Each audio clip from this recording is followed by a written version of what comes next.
which simply thank you so much, Heather. Which simply means that this is an event put on for youth by youth. So we really encourage you all to be engaging, participate. Come off mute if you would like to do so, or use the chat to express yourself, and also turn on your cameras if that feels comfortable for you. We would love to see your face and engage with you, to see who you are. Talking to a dark screen, a black screen, kind of feels weird sometimes. So if you would like to turn off your cameras, that's totally fine with us. We would love to see you. All right, and I'm going to also introduce our youth intern, Melissa, to share something as well. So up next, we have Heather and Molly, who are registered dietitians with UConn, and they are here to test your healthy snack meals with an interactive game and a live cooking demonstration of a healthy pizza. And you'll need any type of fruit, a spread like cream cheese, peanut butter, or yogurt, toast, or a bagel, waffle, or English muffin, or some type of red bread ready. Thank you so much, Melissa. And so nice to see all of you here today. Molly and I are really excited for this event and to meet youth across the state. How neat is it that we have this virtual environment that we can do this? So I'm currently in Bethel, Connecticut, which is located in Fairfield County. And we are bringing you today a presentation on a snack attack. And so we thought as teens, and thank you so much for sharing your grades because that helps, you're probably often snacking and, making things on your own, maybe in the kitchen. So we wanted to just share with you some nutrition information and tips. We're both registered dietitians. And so, Molly, do you want to just say hello? I'm sorry, I was chatting away. Sure. Hi, everyone. Heather gave an introduction. I'm here from Newtown, Connecticut, and I am a registered dietitian. I work along with Heather and Fairfield County. We do nutrition education programs with youth, adults. Right now, we've been doing it virtually, and you'll get to see one of them today. So I'm so happy that all of you are interested in health and nutrition and food justice, and glad to be part of the team here. Me too. So my first question for you guys is, what kinds of snacks do you like now? What are some of your favorite snacks? And feel free to unmute and share, or, feel free to type in the chat box as well. Jaden's honest, everything, whatever snack you can find. I like that. Almonds, good one, Zaida. That's great. Popcorn, awesome. That's good. Nut butters. We're going to talk a little bit about nut butters a little later. Cool. So lots of healthy food. Melissa says fruits. Great. Fruit. So does anyone know about how many calories worth of snacks you should have a day? It's a kind of a tough question, but anybody have a guess? Do you think we want 100 calories, 1,000 calories? Yeah, Zaida, that's great. About 150. Yeah, somewhere between, I would say 100 and 200 calories is a great snack. Depends on your activity level, but that's right on. So about 100 to 200. So we're going to be sharing some snacks that fall within that range in a little bit. But first, I'm going to share my screen and just get started. We have a couple slides, and then we're going to pop over to Molly for a live cooking demo. Okay. A little further down. Here we go. Can everyone see my screen okay? Yes. Yeah. Okay. Great. Yep. So we're going to be making this fruit pizza in a few minutes. I did want to share some visuals of us doing nutrition and gardening. So we often do hands-on classes in person. Right now we're virtual, so we've been working in everyone's kitchen, which has been really fun to see. Molly's at her kitchen, but to see everyone else's is really, really great. And like we said, we work with youth. We also do a lot of programming with gardenings or community and urban farms. So today I just wanted to share with you my plate. How many of you, just to raise a hands, or you can use the thumbs up, but how many of you know my plate or have seen that before? Okay, good. I see lots of hands, lots of thumbs. Excellent. So we want to think of my plate as a guide that helps you get the most health and enjoyment from your food. And we're going to use this to apply to snacks in a few minutes. So many of you are familiar with gardening or farming, so we know the benefit of these healthy whole foods, but one word that we use often is something called nutrient dense or nutrient dense foods. And those really, it means that they provide the most vitamins, the most minerals, those phytonutrients, a lot of buzzwords we hear on the news, but they're really healthy for us and they're low in energy. That's the bottom line. So they're high quality foods. And so anytime we pick a snack, we want to pick a high quality snack. There are a couple of reasons for that. High quality snacks, for example, a banana with peanut butter, that's going to provide us a lot of energy, but it's also going to provide us some fat and protein, which will help us feel full. If we have a snack that's, say, like a potato chip, it's delicious, but in a half an hour, we're hungry again, right? Because there's really no fiber in there. It doesn't usually keep us feeling full for a long time. The other great thing about nutrient dense foods is that they have naturally occurring compounds, and one of them is dietary fiber. So when we think of foods that grow in a garden or on a farm, they are fibrous. I always tease, but it's kind of like tree bark, or if you think of the outside of a cucumber, it's really dense. It's kind of harder to chew through, right? That fiber is so important for our health, and especially for our digestive health. And the other piece is that it helps what's called satiety, or feeling full. And so if we have a good amount of fiber, we feel full often. So a little bit of science in here, but I wanted to explain, what is a whole grain? Because this, I think, gets very, can be confusing because we see a lot of packages at the store, but whole grains contain the entire grain, seed, or the kernel. So if we look here, there's 3 parts: the bran, which is like the outside, the germ, which is where all the nutrition is, and the endosperm, which is really that starchy part.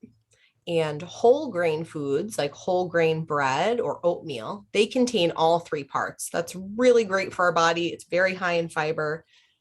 Things like white bread, what they do is they strip away the bran, that outer shell, and they strip away the germ, which is where all the nutrition is, and they only leave behind the starch. And so Molly's going to show us in real life, how does this translate to real foods in our kitchen. I apologize. It froze for a second. So this morning, we're going to be doing a little comparison between bagel versus pita bread, tortilla, some of these options that we can use to make this fruit pizza.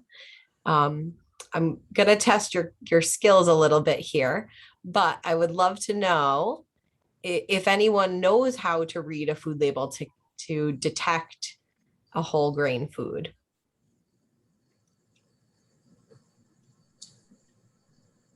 Has anyone done this in class before? Maybe health class or gym class?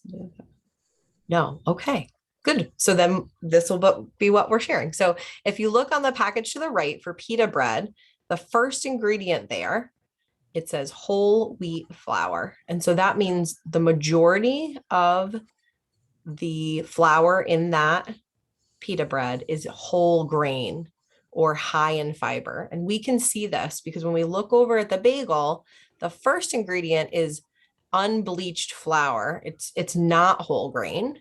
And we can see the difference. The easiest way to see the difference, I think, is to look at those ingredients and then also look at the fiber. So if we look at dietary fiber on the bagel, it's just 2 grams. And if we look at the fiber on the whole grain pita, it's 5 grams. So we get a lot more fiber from that whole grain pita. We're going to look at a few more packages. This time I'm going to ask you guys to guess, but between the bread on the left and the tortilla on the right, which one has more fiber? You can put it in the chat.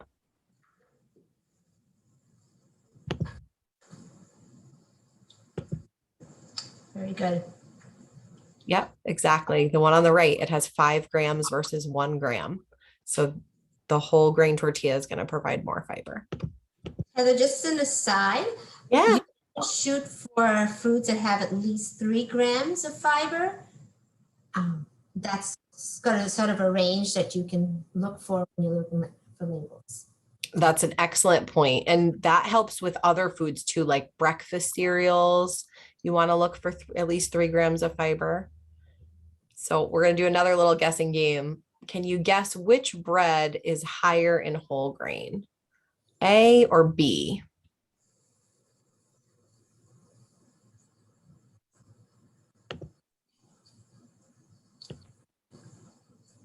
Awesome. Nice job. Good job, Trey. Good job, Seda. Okay, so yeah, B is the correct answer. So because it has that word whole wheat flour. And so one thing we can do is kind of fine tune what we're already eating to meet this recommendation. And I just had a couple of references here. So I'm going to stop my share and we are going to pin Molly and she is going to share this awesome fruit pizza.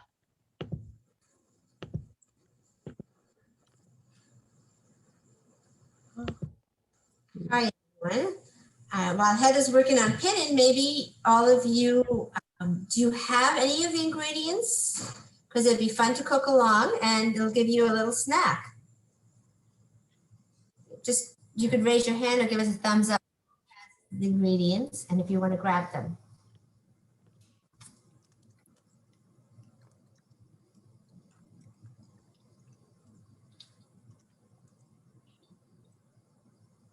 Since we've been doing virtual cooking, we've had a lot of fun sharing, making food and getting comments and being able to taste it at your own location and then sharing it with others, family, friends, relatives. I don't think you're getting me pinned, Heather. Okay, let me do that right now. Sorry, Molly, I didn't have the That's ability okay. to, but I think That's okay. Can everyone see my screen? you Okay. need to tip it Right. down just a little. I can't see the food Okay. on mine. Okay, we'll tip it down just a bit. All right, Perfect. Molly, you are spotlighted on my end. Can everyone see Molly's screen? Okay, perfect. Wonderful. You don't have to see me. So what I have here today is, as Heather shared with you, whole wheat pita. I have whole wheat tortillas. I have whole grain bread. It's honey wheat and I have a bag of plain bagels. And I have basically made one of the snacks with whole grain bread, cream cheese, and strawberries. Can anyone share what they have? Anyone want to share what they have? Okay. Anyone want to tell me what I should make? We have all these choices. Come on, I'm sure you guys have some favorites here.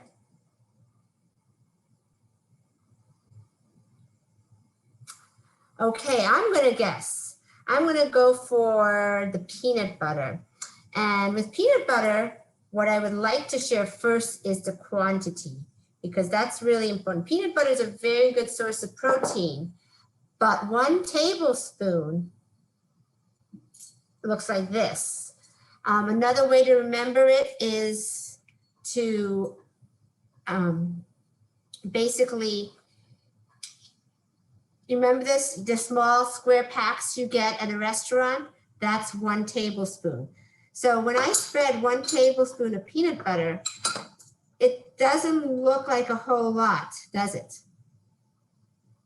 And if I look at my label, it says 2 tablespoons is a serving and it's 190 calories.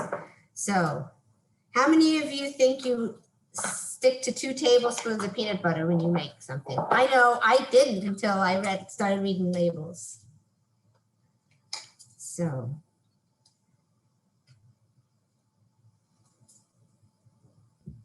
And the bagel, 1 bagel is a whole bagel, but we're only taking half the bagel because for a snack, we use a half a bagel, 2 tablespoons of peanut butter.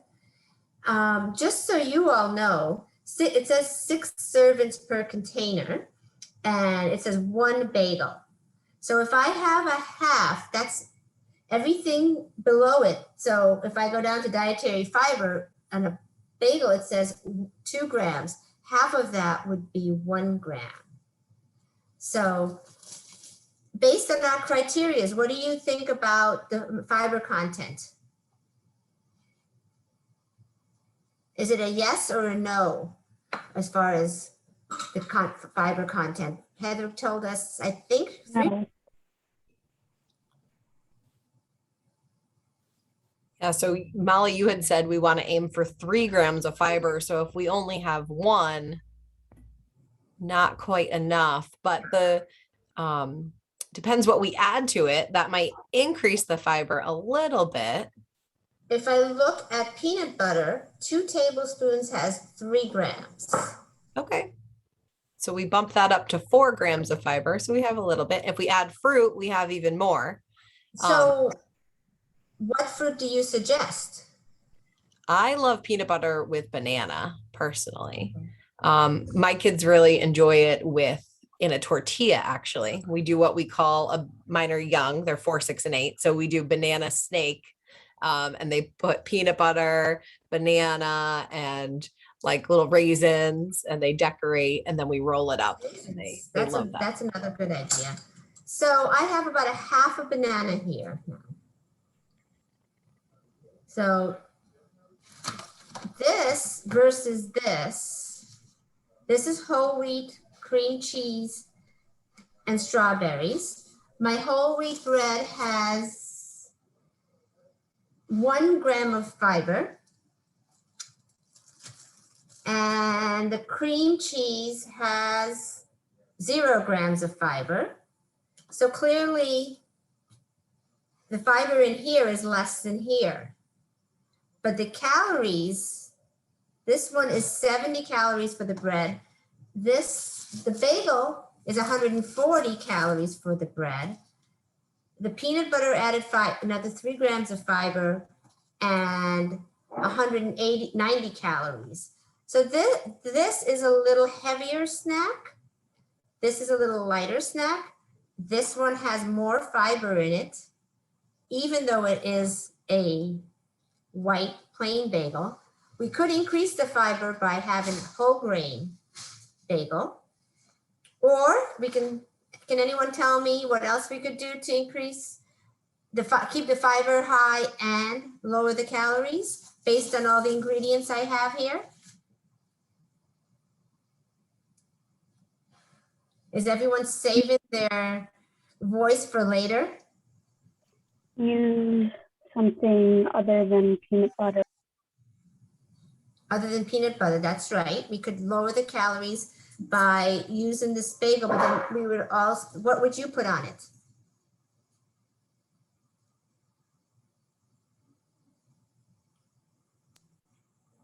I usually just eat my bagels just as a bagel, so I don't really. I'm sorry, I couldn't quite understand what you were saying. Did you catch that, Heather? Yeah, I think she shared that she just has a bagel plain. Is that right? Yep. Yeah. So with no toppings. With no toppings. If we had it with no toppings and no peanut butter, it wouldn't be as nutrient dense. And you know what, Molly, we forgot to share. So on that My Plate that Molly has, one thing we want to do for a snack is try to choose at least 2 food groups, 2 to 3. So if we look at the bagel is the grains group. The peanut butter would be our protein, and the banana is our fruit. So we actually have 3 food groups at that snack or that, mini meal. And that's awesome. Anytime we can get 2 to 3 food groups, we have a more nutrient dense meal. We're usually feeling fuller. It will give us more energy. And if we feel full, we usually can wait 3 or 4 hours till our next meal to eat, which is great. If we just had the bagel alone, which, it's life, sometimes we just grab a bagel and run out the door. But oftentimes when we do that, there's not as much fiber, not as many food groups. And, a half an hour later, our stomach is grumbling and we're like, I wish I had a little bit more breakfast or a little more snack. So by boosting up the protein in this meal or the snack, by adding the fruit and adding the spread, can really boost your nutrition. And what we also should mention is when Heather shared with you enriched flour versus whole wheat flour, we read a label. And I often get this question, well, the vitamin content, if you're really a student want to read the whole label, you may say that, well, it still has vitamins in it and still has minerals in it. But the difference is the whole wheat, you have the actual vitamins and minerals from the whole wheat. In the other case, what our manufacturers do is take, like Heather showed you, the whole grain and take the endosperm and the bran out. So the natural nutrients are taken out and they add the vitamins and minerals back in, but they're not of the same quality that was in the original grain. Does that make sense to everyone? Any other combinations we'd like to try? I know that Heather mentioned her kids like pita bread, a wrap. Mhm. What do you suggest on it, Heather? I just did it this morning for my son for breakfast. So usually we do a little bit of peanut butter and then some slices of banana, sometimes raisins or blueberries, whatever I might have on hand, and then roll it up. And it's a great, quick sandwich. Did you, we also make a spread with yogurt. You mentioned that you use yogurt and peanut butter. Yeah. Has anyone ever tried that before? It kind of sounds funny, but a friend of mine told me to take like either plain or vanilla Greek yogurt or regular yogurt, and you don't have to add as much peanut butter. So Molly was sharing that, 2 tablespoons is 190 calories is kind of a lot. But if we take something like Greek yogurt, which Molly's, that one's like 120 maybe for that. This Greek yogurt is only 80 calories. Nice. Okay. So that one's only 80. So if we put a tablespoon of peanut butter into that, we'd be at 200, but we have a lot more protein. We have a lot more vitamins because we're getting some from the peanuts, but also some from the dairy. So it's going to keep us feeling full. And I like it because it kind of almost tastes like peanut butter frosting. Like it kind of gets like that creamy taste to it. So yeah, and I usually sprinkle in a little cinnamon too. I like that. Now you're really challenging me, Heather. Sorry, that's not easy enough to grab in your pantry. But I just put blueberries, bananas on my wrap with a tablespoon of yogurt. And I'm going to wrap it up. This is also a great snack later on in the day. If you have a cooler and you play sports or you have after school events, you can just pack it and have it for a quick snack versus going to the vending machine or to the convenience store. And it's, much more budget friendly. I'm not sure if anyone saw that label, but Molly was able to shop at the grocery store and I think she got the bread. It was only 64 cents. She had gone to that, there's like a seconds rack sometimes, and they'll have the whole grain bread that, you know, it may spoil the next day, but it's fine in the freezer. So you can, you know, easily, you know, just take a slice out of the freezer and grab it. It's a lot less expensive, you know, even much less expensive than the vending machine. Oh, yeah, Allie, that's a great point. So she said, if you want something more savory, could hummus replace the spread and add some vegetables? Definitely. We do veggie wraps all the time. Yeah. And we have pita bread here. It's great to cut in half, fill it up with hummus and a bunch of veggies, and take it with you. Or if you're in a rush in a morning.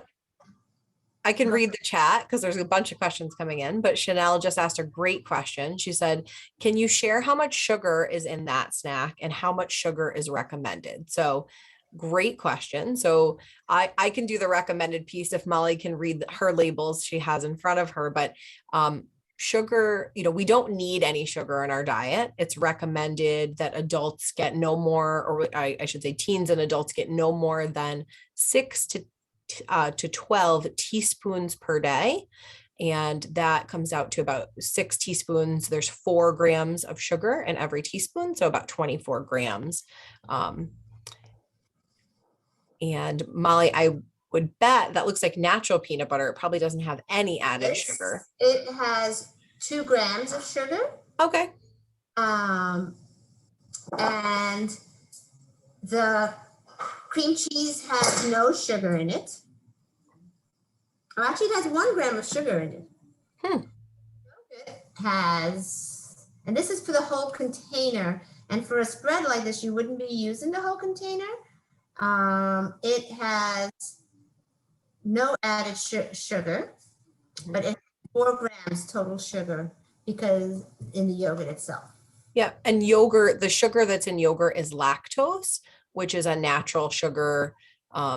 It's a, you know, you're getting so much nutrition from it that it's okay. We really worry more about the added sugars, and that would be, you know, from things like a honey or a syrup, or, you know, the high fructose corn syrup that we saw earlier on some of the breads that they added. Does that help answer the question, Chanel? A quick done with any food you choose, if you're wondering if it contains a lot of sugar or not, is to ask where it comes from.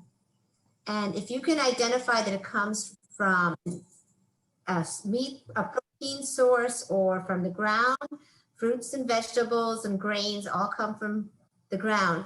And the opposite example of that would be an Oreo cookie. Can you identify where that comes from? And that will tell you if there's a lot of added sugar in a food. Typically, if it comes in a packet from the ground or from the earth, then it's going to have added sugar in it. That's a quick rule of thumb to keep your sugar content down. But you will see that if you're looking at fruits and vegetables, they contain sugar, but that's the sugar that's naturally occurring. And that's why we say you need 3 to 4 fruits a day and 3 to 4 vegetables a day. And a serving for that, if you can see these plates, half of your plate should be fruits and veggies. So if you can visually do that with each of your meals, say, oh, is half my plate fruits and veggies? Do I have a whole grain? Do I have a source of protein? Is there some dairy? You'll kind of naturally be eating the right amount of food without having to do calculations like Heather and I have to do on a regular basis. Molly, we have just about 5 minutes left. So I'm wondering if you guys would like to play Kahoot. Are you familiar with Kahoot, the app? Okay, so we are still learning Kahoot. You guys probably know it much better than us, but we're very excited to do a little quiz on healthy snacks and see what you learned from our presentation. Okay. And I'm just gonna get it going and then share my screen. I get the pin ready. Okay, so I think I did it. Let's see, I'm gonna share. Oh, yep, I can hear it. Okay, so our game pin is 7701126. So if you can either do this on your computer or if you have a phone nearby. Oh, good. I love it.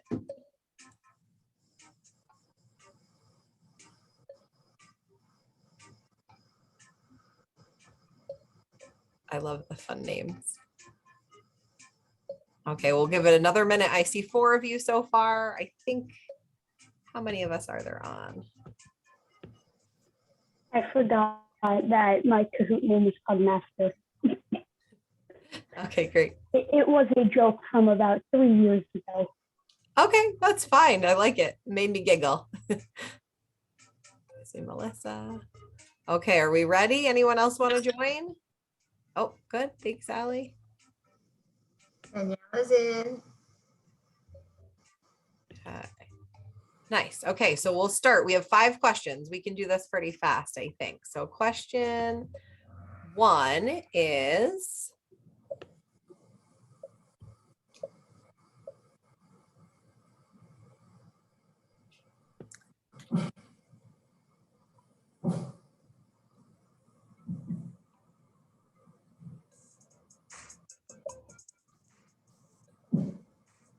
we helped you out a little on this one. So which of these combinations is the healthiest? Guacamole and whole grain or whole wheat pita bread, chips and salsa, apple and peanut butter, or peanut butter candy? Nice job. There were multiple correct answers. So correct answers were guacamole and whole grain bread or apple and peanut butter. Both of those are really nutrient dense options. The chips and salsa, anyone have an idea why that wouldn't be the greatest choice?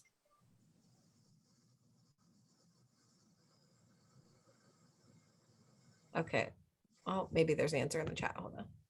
So the chips are fried. So that would be, you know, higher in fat, a lot of added salt, not the greatest choice. And yep, sodium. You're right, Chanel. Awesome. Good job. So we'll go to the next one. Oh, let's see who's winning. Nice job, Santa. That was fast. Okay. What is the best calorie range for a healthy snack? 25, 100 to 300, 500, or 1,000?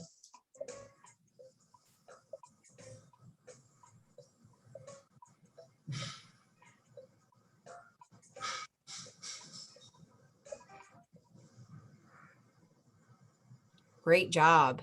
Yep. So 100 to 300 calories. So it wouldn't be 500 or 1,000. That would be too much. 25 is a bit low. If you had like a half a cup of celery, that would be 25 calories, but you probably wouldn't feel full too long.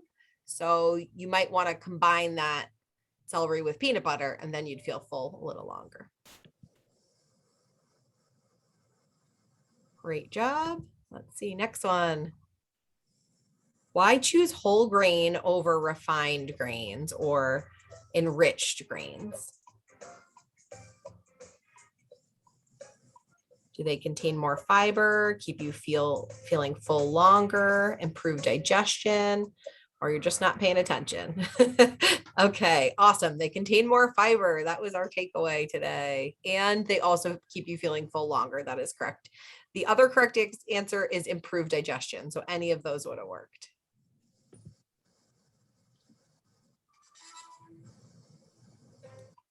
So how many snacks a day should we eat?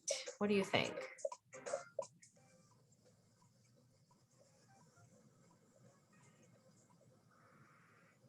Excellent. Yep. The correct answer is 1 or 2 snacks.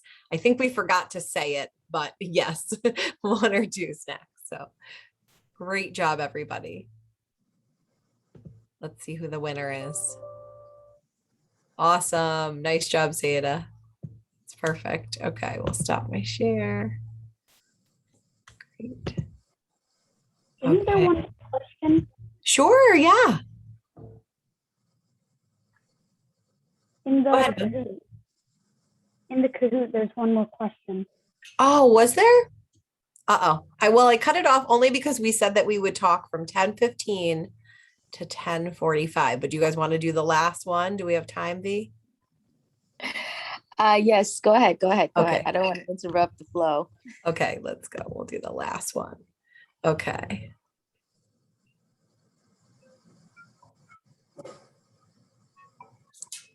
Oops, hold on. I didn't share my screen. So which healthy snacks provides protein? Peanut butter and banana, cheese and crackers, hard-boiled egg and toast, or avocado and toast?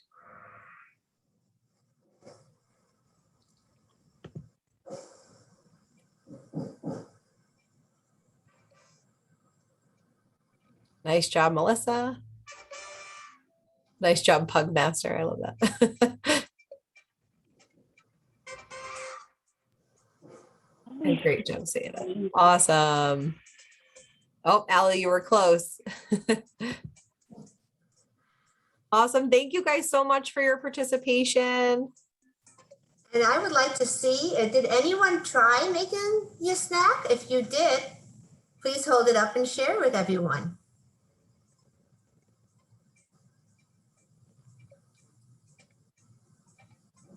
Or if you were inspired and you end up making it for lunch or snack later today, feel free to share. Molly and I will be on.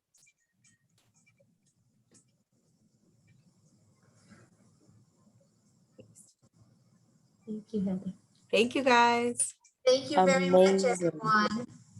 Amazing job. Thank you, Heather and Molly, so much for your informing interaction with all of us today. Those snacks look really healthy, and I do love a good banana peanut butter sandwich myself. So I was intrigued by that. Yes, if you all have any other questions, please use the chat to ask Heather and Molly. They'll be sticking around throughout the session with us today. So yeah, please feel free to engage with them through the chat.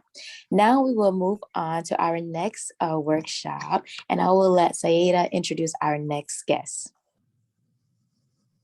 All right, I'm going to introduce Chanel Morris, which is the youth director of Grow Hartford Youth Program, to learn about what we've been doing in the Hartford community in regards to community food access, urban farming, and community organizing. Chanel, you can take over.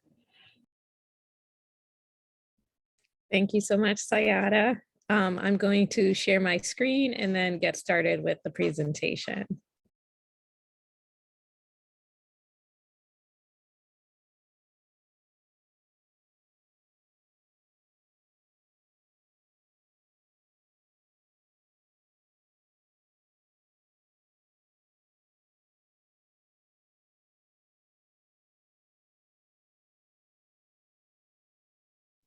Does everyone see my screen?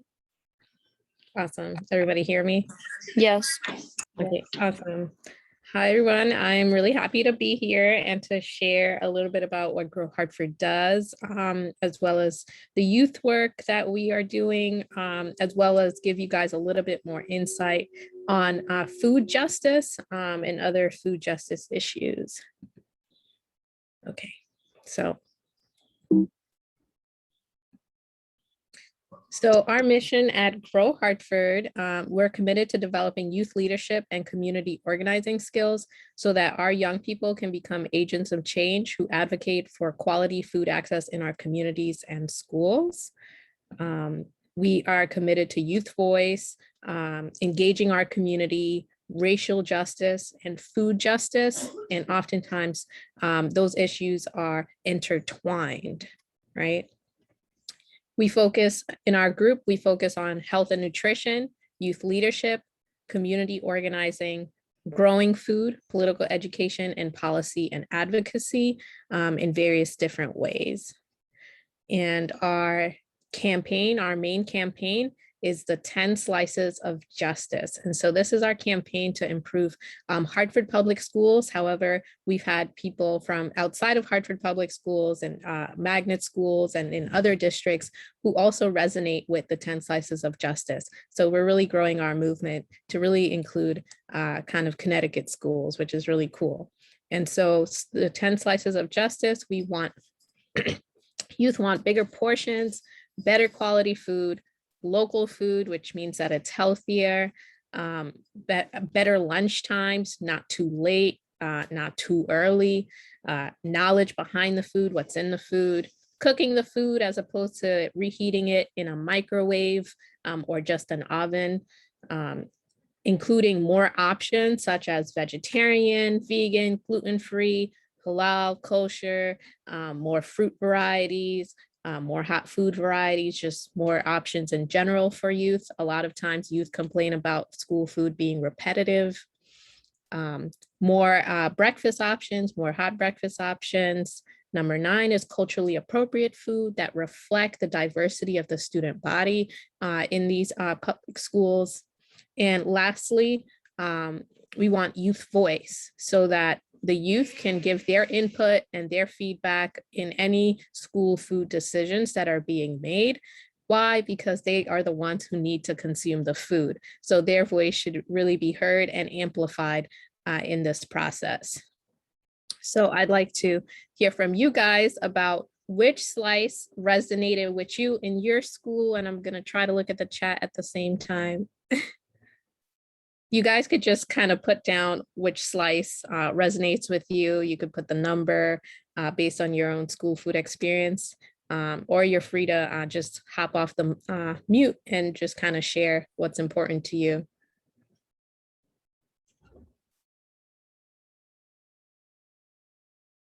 Anyone?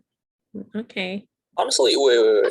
Honestly, I would say number 6 would have to resonate with me, mostly because we had like open kitchens, so we could physically like see them heating up the food, and we watched them literally heat up the food. So definitely 6. Nice. So that's important to you, and you've been able to see that. So that's really cool. Awesome.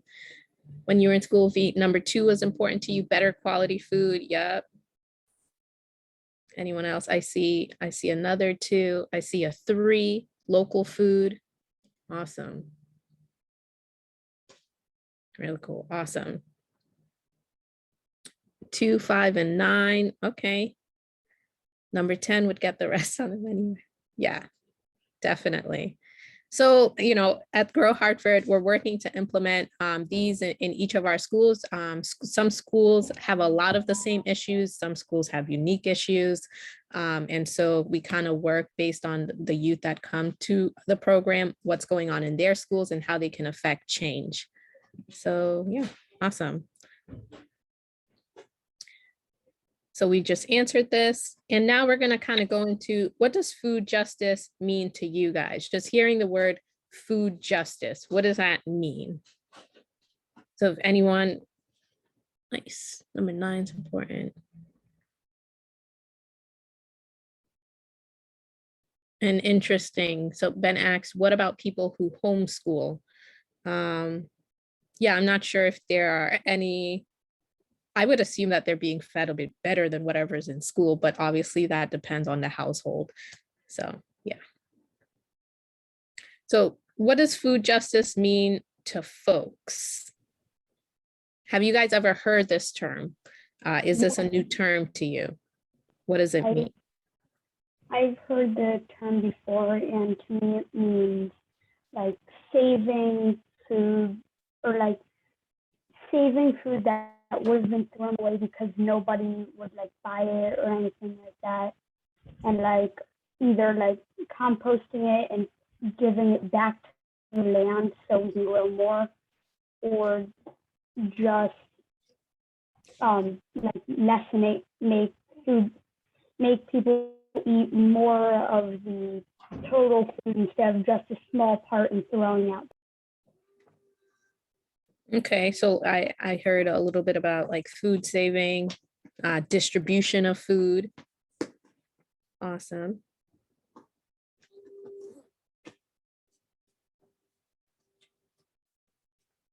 Nutritious, affordable food. Yes, absolutely. Any other ideas?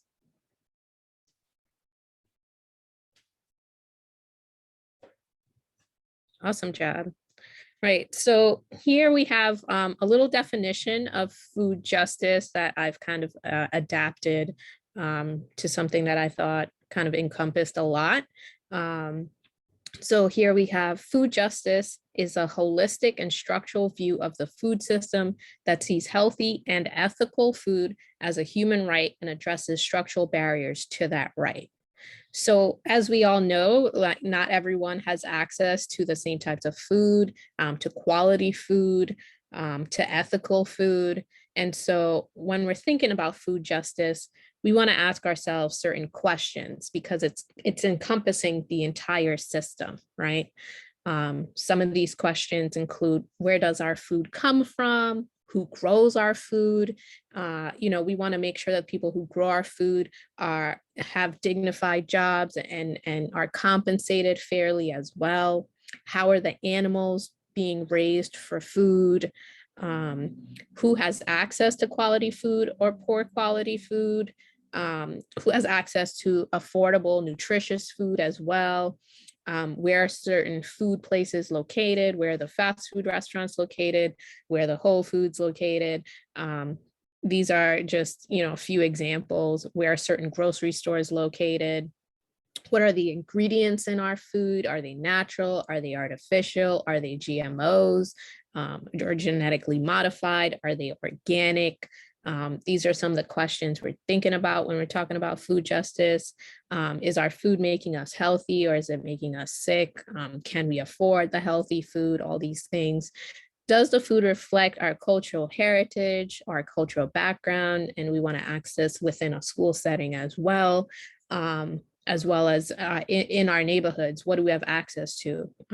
Sometimes we see a lot of fast food restaurants in low-income urban communities, and not oftentimes more small local restaurants, which can replace those fast food restaurants. Fresh food, handmade instead of factory food. I like that, the very local aspect of it. Yeah, is our food local? Or is it being shipped from very far parts? And I think that's a really important part of food justice as well, right? Because then that deals with the quality of food. Food swamps or deserts. Awesome. So actually, we are going to talk about food swamps, food deserts as well, because when we're talking about food justice, we have a barrier to food justice, and that barrier is food oppression. Okay. And if at any point I'm saying anything that is new that may not make sense, please feel free to ask a question in the chat, and I'll be happy to address it and answer it. Right? So the barrier to food justice, because we all know that there's the ideal, but not everyone has access to nutritious, ethical, quality food everywhere, right? So we're going to look at the word food oppression. So what does food oppression mean to you? And I think Melissa here talked about food swamps or food deserts. Are there any other examples of what food oppression means or looks like?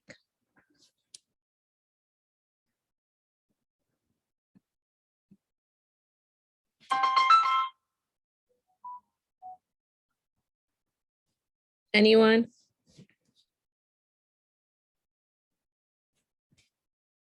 And Melissa, can you explain what you meant by food swamps or food deserts? So I guess it has to do with like what kind of food you have access to. I think food swamps is like when there's like I guess fast food or like unhealthy, I guess, food options like concentrated in one area. And then food desert is like areas where like you do like travel a lot, or like you're deserted from, I guess, healthy food options. Right. Very good point. So the food swamps is being surrounded by the unhealthy. And then the idea of food desert is having a scarcity of the healthy food. So it represents, even though they're different terms, they represent the same type of area. Right, awesome. So I'm actually going to and Kathy said, how hard is it to find a farm near where you live? Right, so having that access to kind of that local fresh produce, if people don't have access to that, that could be a form of food oppression as well. So awesome. So there are many different types of forms, and I'm going to kind of quickly go over not the entire list, but kind of a decent list of what that looks like. But there's obviously more in other forms that exist, right? So defining food oppression, what is it?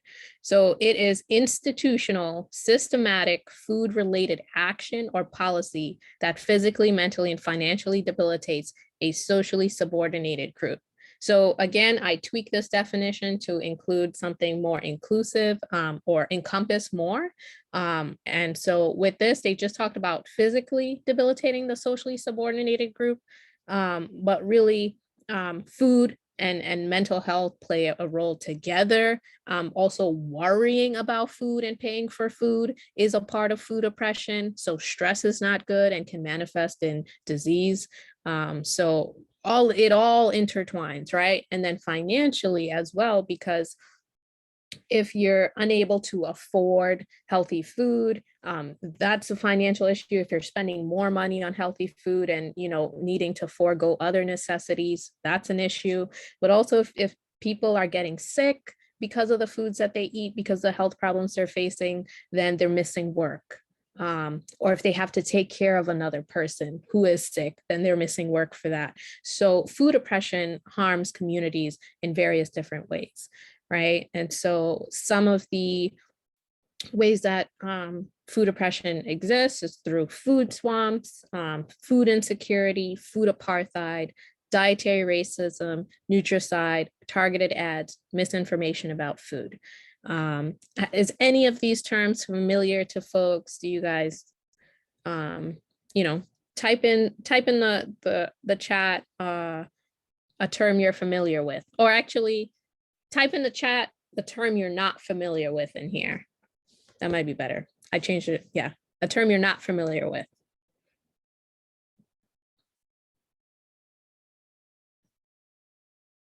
Okay.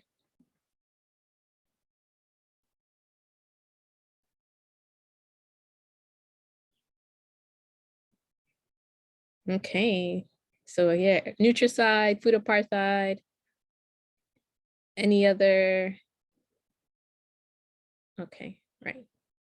Awesome. So we will get into it. And I'm very grateful to help you guys learn of new terms, because there are terms you all, you know, you see it, but probably just didn't know that there was a term for it. Right. So first, yeah.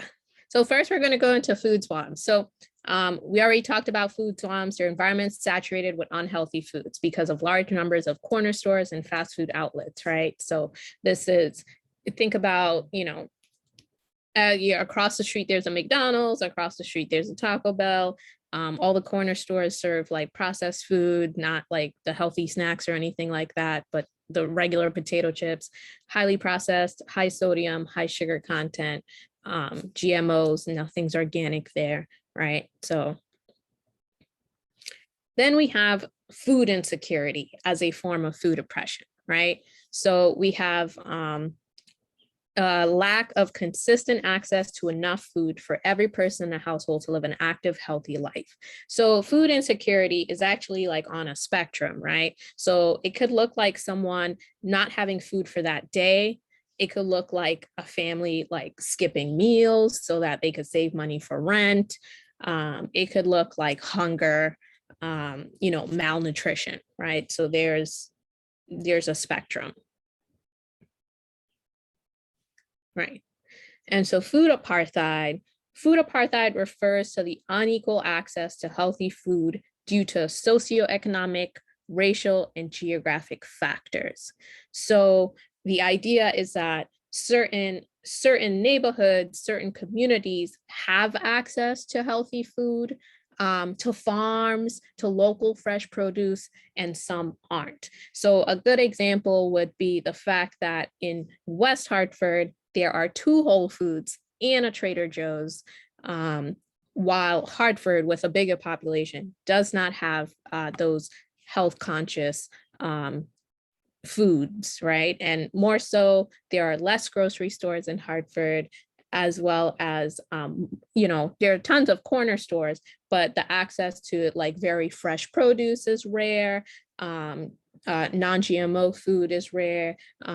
Organic food is more rare. So that's an example of food apartheid. Also, we also see, I think I mentioned it before, but like the concentration of fast food in certain neighborhoods in urban communities, as opposed to what it looks like in suburban communities, right? Like there's not too much fast food in suburban communities, but in urban communities, you see it everywhere. It's ubiquitous, meaning everywhere, right? And then we're thinking about, so this is another term people are not familiar with, dietary racism, right? What does that mean, right? And so these are food choices that oppress groups of people based on their racial and or cultural backgrounds, which result in physical, mental, and emotional harm. And so what does that mean? What does that look like? It looks like differently depending on what we're talking about. So it's also not just about race, but also about like cultural background. So for example, in schools, we can look at the school setting. There might be Muslim students who don't, or Jewish students who do not have access to halal meat or kosher meat, meaning that the meat was prepared or blessed in a way that is in line with their religion and their religious practices. So since students who may go to school who are from that background don't have access to that, they have to eat the meat or whatever is served or refuse it and go hungry unless they bring their own food from home. I'm sorry for the noise. I'm just gonna wait a little bit. Right.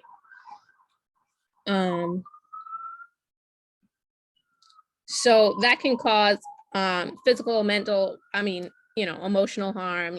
People are kind of doing something they don't necessarily want to do. Or it can look like, in schools, people may not have vegan or vegetarian options, or they may have other personal dietary choices that is not really reflected in the schools because there's a lack of options. Another form of dietary racism, and that I mentioned here, is the promotion of dairy products to people of color when people of color are lactose intolerant. Do you guys know what lactose intolerant means? Yes. Right. So lactose intolerant means that your body does not produce the enzyme to break down lactase, right? So literally your body is not made to digest dairy products, right? And so that occurs in people of color at higher levels, higher rates. 100% of Native Americans cannot break down lactose. Over 70% of African Americans are lactose intolerant. 89% of West Africans are lactose intolerant. And about 53% of Hispanics are lactose intolerant. And yet, even though that fact exists, dairy is still promoted in schools by the USDA as kind of the main and only way to get calcium, when it really isn't. So that is a form of dietary racism, and there's countless studies about dairy being linked to cancers and other types of health problems. And we all know that people of color are disproportionately affected by those health issues. So this is what is meant by dietary racism. Does that make sense?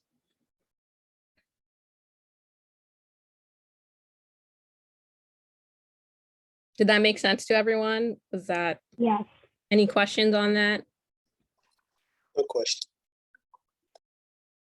No question. Okay, cool. Let me know when y'all have a question. Okay, another form of food oppression is nutricide. And what is the definition of that?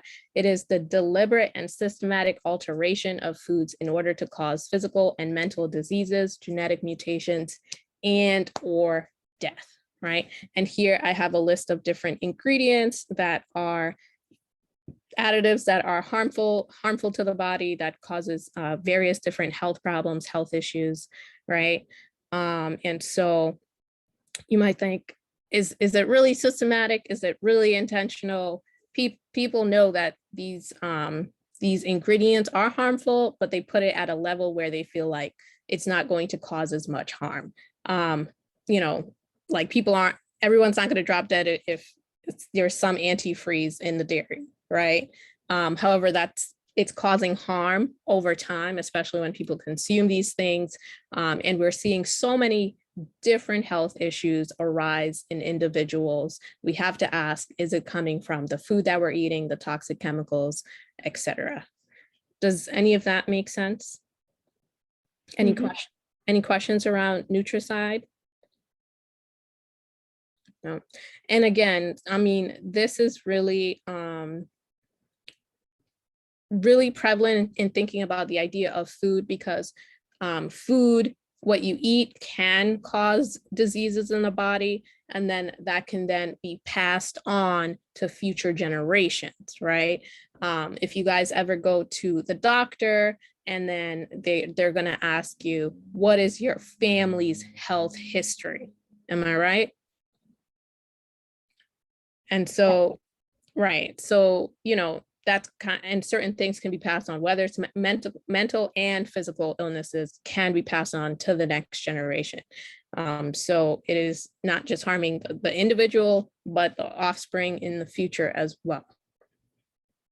But why do you think this would be deliberate and systematic, as Layla Africa points out? Why do you think it would be deliberate and systematic?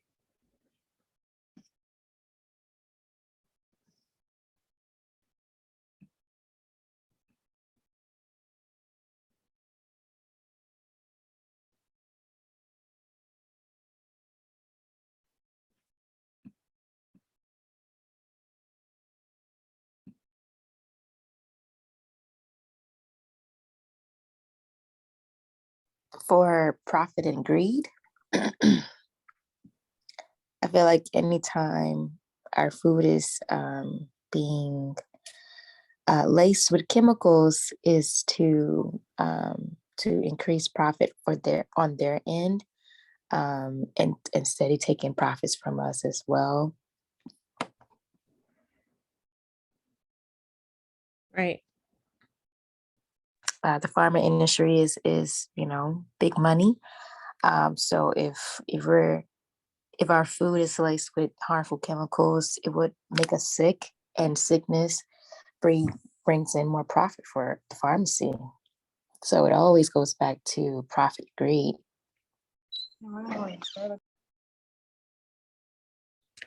Yeah, absolutely agree with all those points, right? So we already know that we're living in a capitalist society where profits are important. Absolutely. Nairi talks about increasing the shelf life. Absolutely. And Nairi, increasing shelf life also goes hand in hand with profits, right?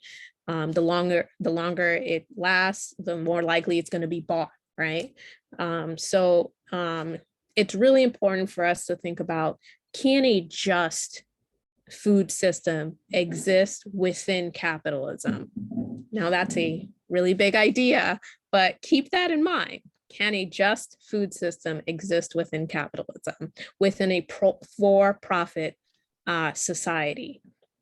So I'll leave it like that. There are other reasons for Nutricide, but we'll get into that hopefully at some other point. Right. And another part of food oppression is the targeted junk food ads. So these ad companies, these marketing companies know who they want to market to. They know who they want their audience to be, and they actually study their audiences, right? They study what, and so a lot of this is targeting low-income communities of color. So they'll study those communities and say, we know who their favorite artists are. We know who their favorite sports players are, and we're going to use those people to promote these products. And usually these products are, high sodium, processed, lots of sugar, not the healthiest options that are being promoted on TV. And people are seeing ad after ad after ad. Now, does anybody know how these companies target communities of color? Like, let's say on the television, like how would they target it? Because the idea is like everybody watches TV. Like, how are they targeting people? Right? They're on channels that those type of people watch the most. Exactly. Right. So they study what channels are Black children watching, which channels are Hispanic children watching, and they put the ads on those channels. Does that make sense? Yeah, that makes sense. But I can give a really big example right now. Basically, there's this channel, right? It's called Cartoon Network, and they always show ads about like these cereal brands, like food choices and stuff that are not really healthy for anyone. So that's like really big. Right. Absolutely. And I see right here, someone says that, if McDonald's had a Travis Scott meal and now a Saweetie meal. Right. So they're intentionally using certain stars, celebrities of color to promote to their own people meals that are, destructive to their own bodies. Right. And so it is more about understanding the psychology, like they're trying to understand the psychology of children, of how easily influenced they can be, how impressionable they are, and marketing these foods that they know will lead to health problems later on in life, right? So do we have any questions more about the targeted junk food ads?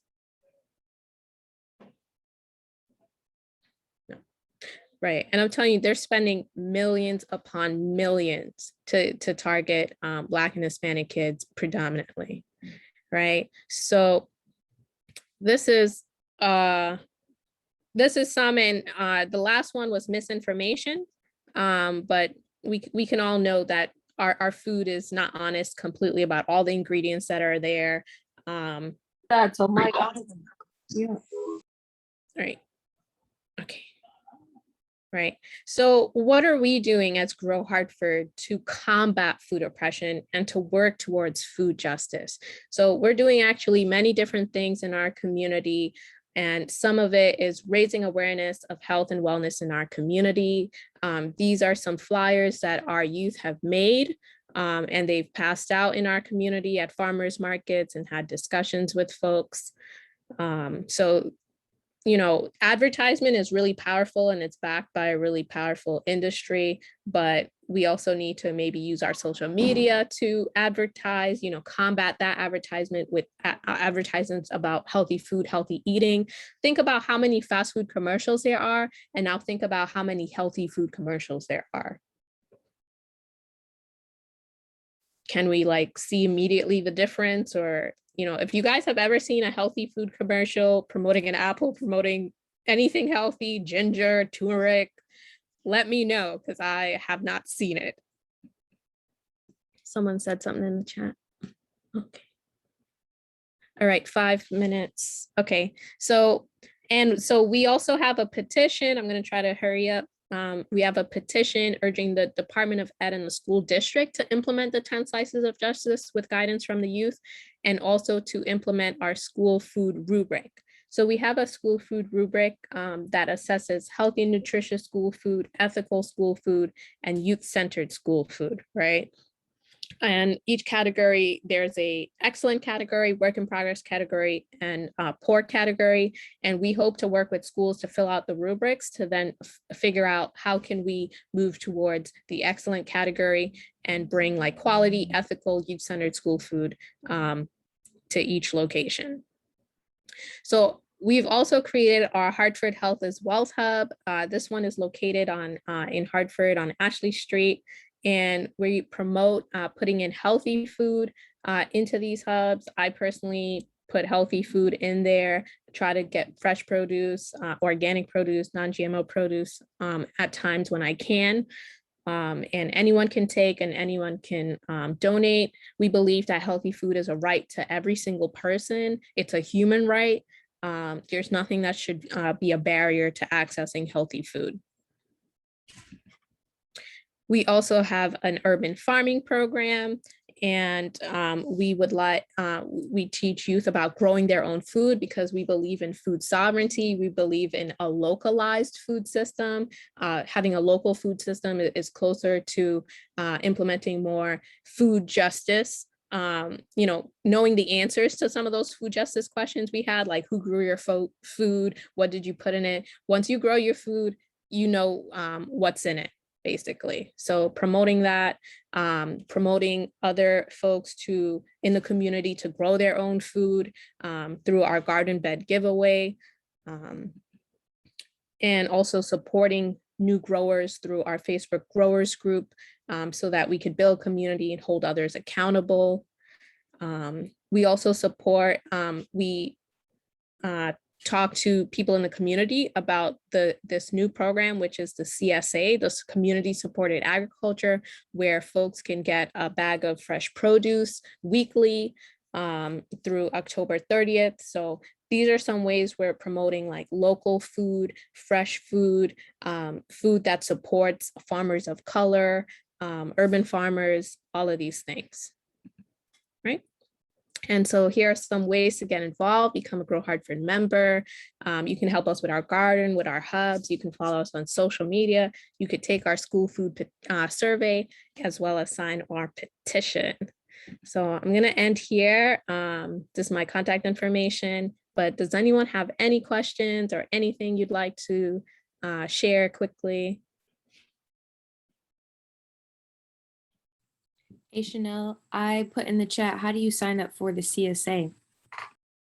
Good question, Nairi. So you can let me know that you're interested, and I will put you in touch with Alyssa, who is in charge of the CSA. It is $25 a week for a bag of fresh produce, but there's also financial assistance available to folks who request it. Amazing. Okay. Thank you. Problem. Any other questions about Grow Hartford, what we do? Anything else?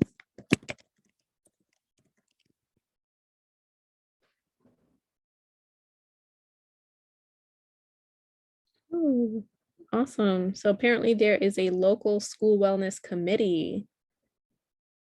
That sounds awesome. I'd want to talk to you more, Heather, about that. That seems like something we'd be interested in. Okay, thanks, guys. I don't want to take up any more time, but any other questions, direct them to me and my email, everything.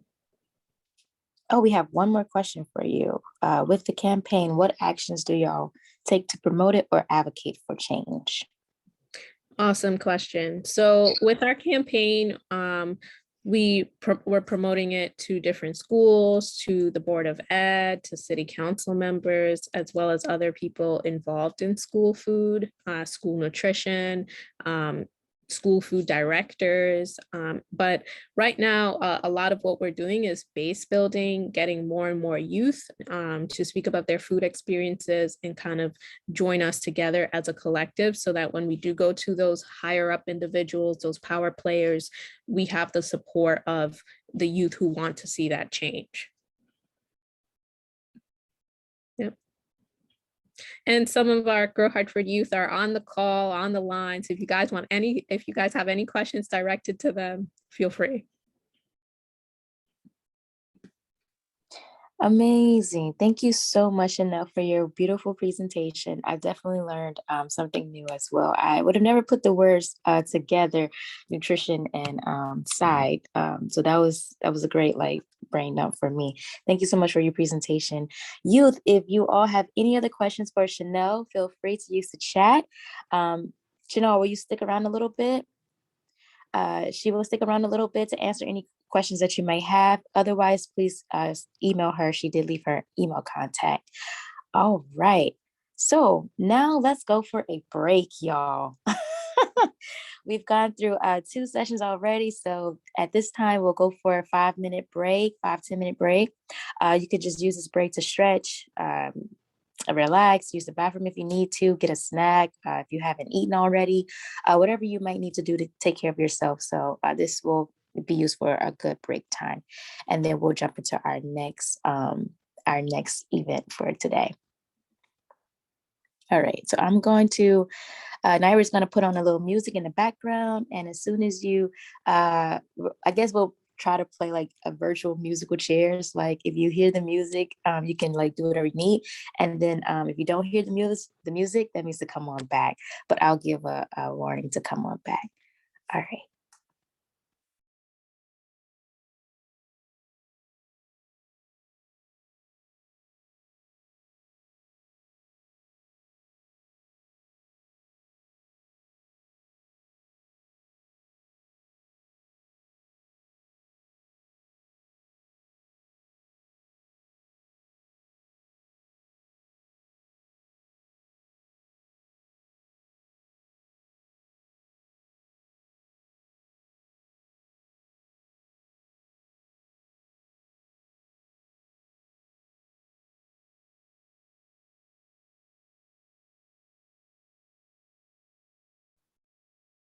All right, y'all, sorry, the music is coming, but during this time, definitely want to encourage everybody to also just get some sunlight.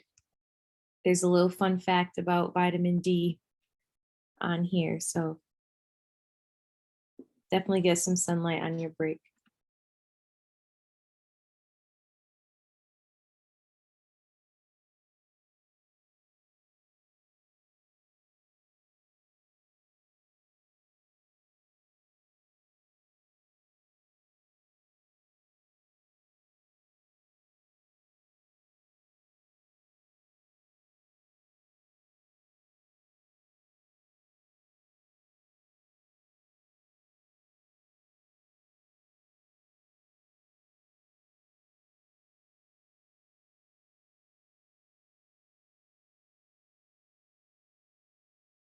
Hold up. Bounce. Yo. Hold up. I woke up, got out my bed, it was a sunny day. Brush my teeth, clean my skin, cause I love my face. Ain't got time for all that stressing. I'm receiving all my blessings. About to love and hug myself, cause I got time today. Whatever happened yesterday, guess what? Ain't worried about it. On my masterpiece today, you know I'm about it. I ain't stressing about no bills. I ain't got no time to chill. Put some problems in my face, I'm just gonna bounce about it. Like, why you mad at me? Because I chose to love myself, yes, I am proud of me. Not where I'm trying to go just yet, but I'm about to be. Now put your hands up in the sky and be thankful you still here and stop asking them why. Lord, I got it. You know I got it. Look, buddy, I got it. And ain't nobody on this earth gon' ever come and stop it. Cause I'm from the country south, got son of saints. Spun a big boy with 3K. They let me bounce out my shoulder pie. Bounce my shoulder, feel the vibe. I ain't stressing today. Yo, I ain't stressing today. Bounce. You negative, well, I ain't got time. I ain't stressing today. Yo, I ain't stressing today. Bounce. Peace and love is on my mind. I ain't stressing today. Yeah, I ain't stressing today. Bounce. I'ma tell you one more time. I ain't stressing today. Yeah, I ain't stressing today. Bounce. Watch my whip today. I bumped it up good with the Shannon. Feeling good. Think I might just pull up on my granny. We watch that Wheel of Fortune while we eat that church chicken. She tell me that she been thinking one day I'm gonna win a Grammy. I say now shout out to my barber, that boy on a mission. Got my lines so crispy when I talk, they pay attention. And my lady is so bad, swear she was born in her bag. Had to give her extra cash to go tip her beautician. Like, how you look that good? I'm about to show you off, let's cruise up through my neighborhood. You said my partner tried to holler, boy, I wish he would. You know what, I ain't even much tripping. I'm confident in me, so can't nobody catch me slipping. And don't call me on FaceTime, I be barely texting. Trying to love her for myself, I'ma send me a message. Nah, please don't hit my line if all you got to do is lie. It don't matter, I ain't gon' check, I'ma be busy flexing. Bounce my shoulder, feel the vibe. I ain't stressing today. Yo, I ain't stressing today. Bounce. You negative, well, I ain't got time. I ain't stressing today. Yo, I ain't stressing today. Bounce. Peace and love is on my mind. I ain't stressing today. Yeah, I ain't stressing today. Bounce. I'ma tell you one more time. I ain't stressing today. Yeah, I ain't stressing today. Bounce. Hey, hold up. Why you mad at everybody out there? Did you hug yourself today? Ha. Yo, I ain't stressing today. I ain't stressing today. Yo. You got somebody who getting on your nerves, trying to ruin your day. Then what you tell them? Yo, I ain't stressing today. I ain't stressing today. Yo, this size.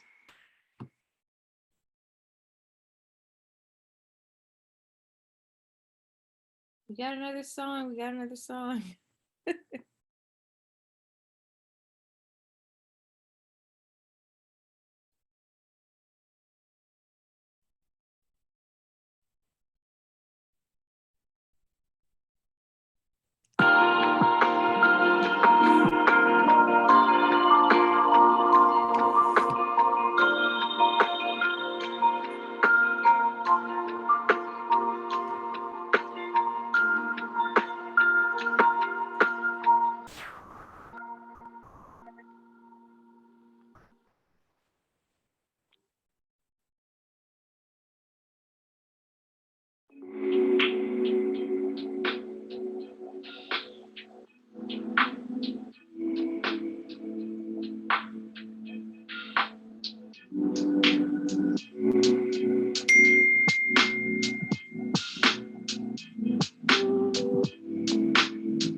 All right, everybody start coming back.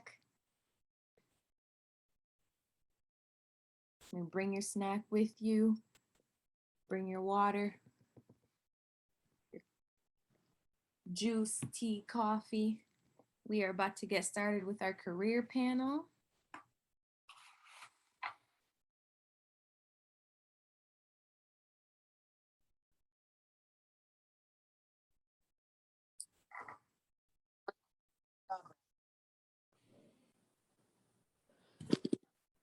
We'll give everyone a few seconds. When you're back, if you can maybe just give us a reaction like this. So we know your guys are all here. All right.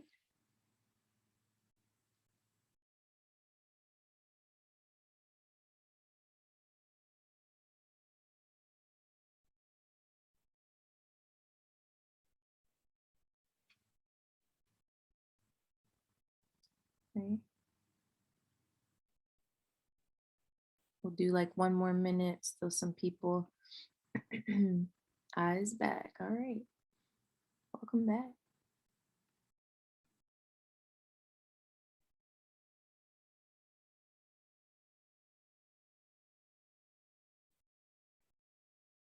Okay, so V, if you're ready, I'll pass it to you to kind of tee up our career panelists. Definitely. I am so ready for our career panelists to begin. Welcome back, For some reason, we can't hear you. Oh, wait. I didn't even realize that. I'm so sorry. I didn't even know the music was still on. I'm so sorry, everybody. Okay. No worries. Welcome back, everyone. I'm so excited to welcome our career panelists now at this time. Starting up, I want to welcome Masharo Fraser. She is a school garden coordinator and naturopathic doctor at Green Village Initiative. Next, we will have Nicola Hall. She is an assistant food service director with Bridgeport Nutrition Center. And then finally, we have Chef Raquel. She is the owner and creator of A Pinch of Salt in Bridgeport. So either one of you can start and just tell us a little bit about yourself and your current career.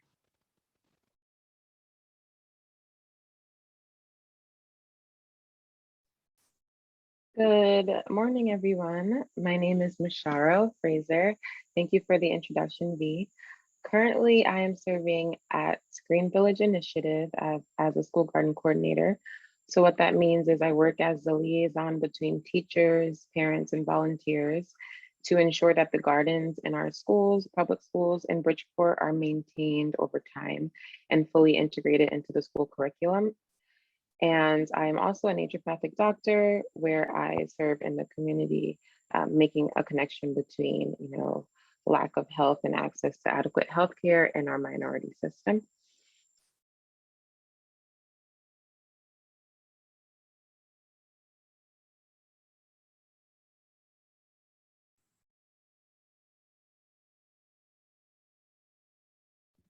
Okay, Chef Raquel, if you would like to go next, Miss Nicola Hall will be joining us in just a minute. All right. Well, good day, everyone.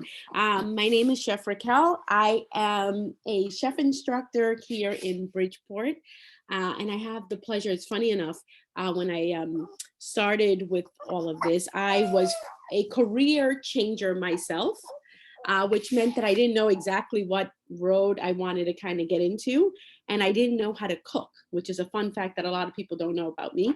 I enrolled in culinary school, and I decided that I wanted to teach people like myself. So a lot of my clientele are, a lot of Black and brown fellas who might have grown up in, in areas where, I was watching a little bit of earlier in terms of, we were talking about where our food is and all of that, right? And in places where it's more higher poverty, we're faced with more challenging stuff. So it's really interesting to be able to teach people how to eat healthy within food budgets and keeping things pretty simple so they can actually do it at home. That's my baby, sorry. But yeah, so that's a little bit of what I do. I teach people and train them to be able to start their own businesses as well. Amazing. Thank you. All right. And Miss Nicola Hall, would you like to go ahead and introduce yourself? We see you join. Can you guys see me? Oh my God, it's been a day. Okay. Hi, everyone. My apologies for being late.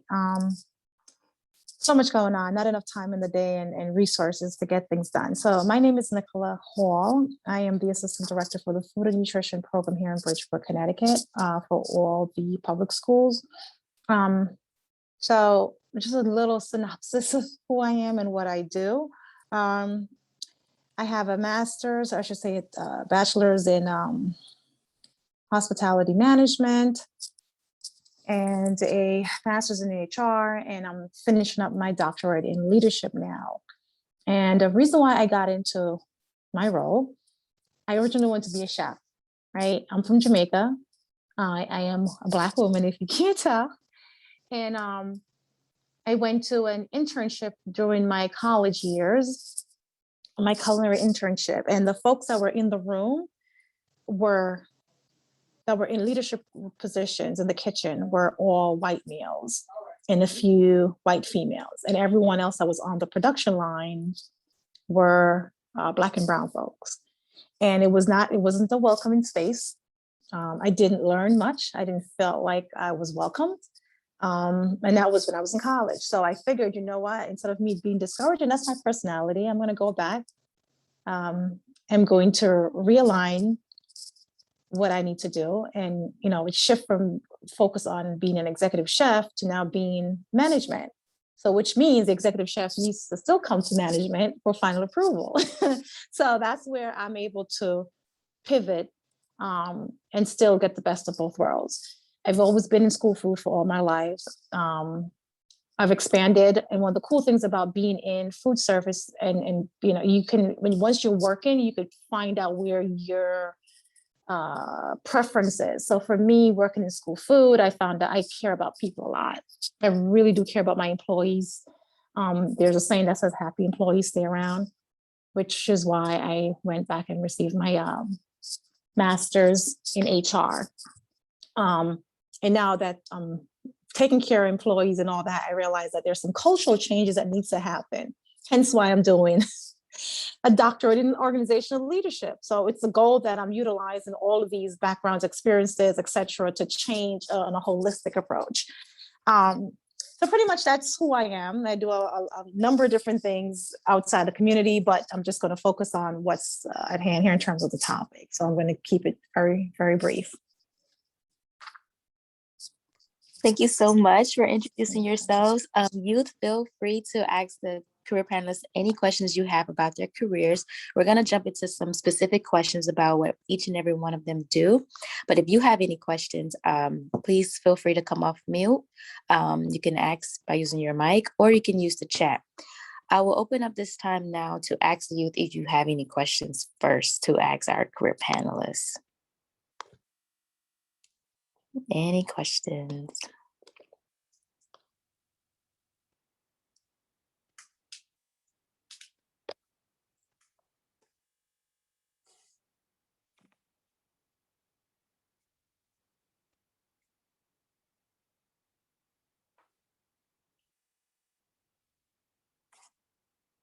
Oh, don't be shy now.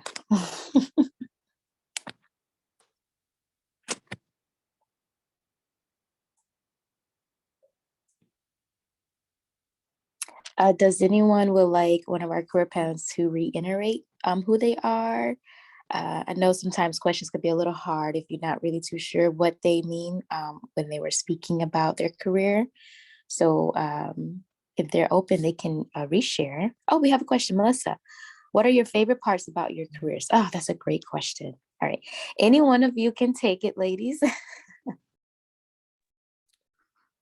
For me, it's being able to just see some of the students that I've worked with actually kick off either their business or just start utilizing some of the tools that we addressed in class in real life and just seeing, being able to witness it.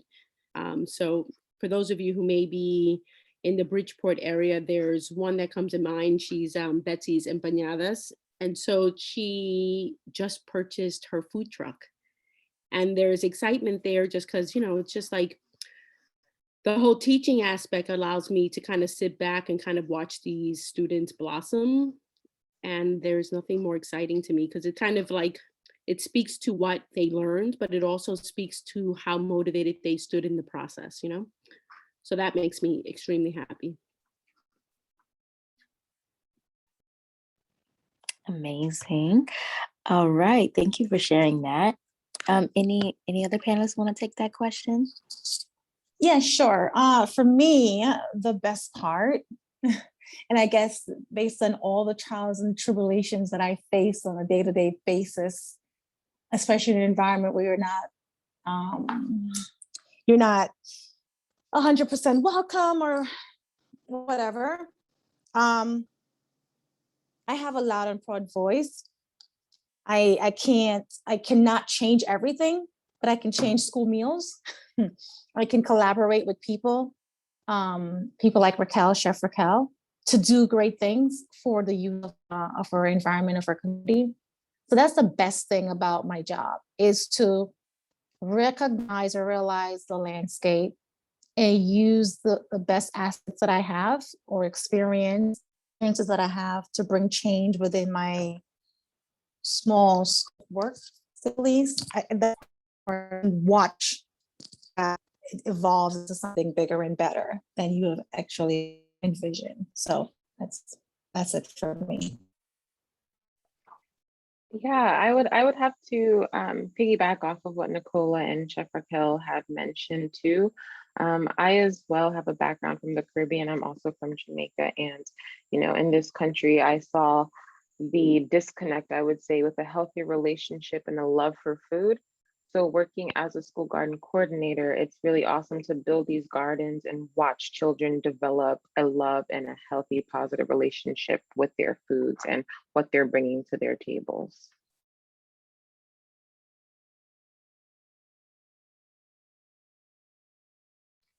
Amazing. That's absolutely correct.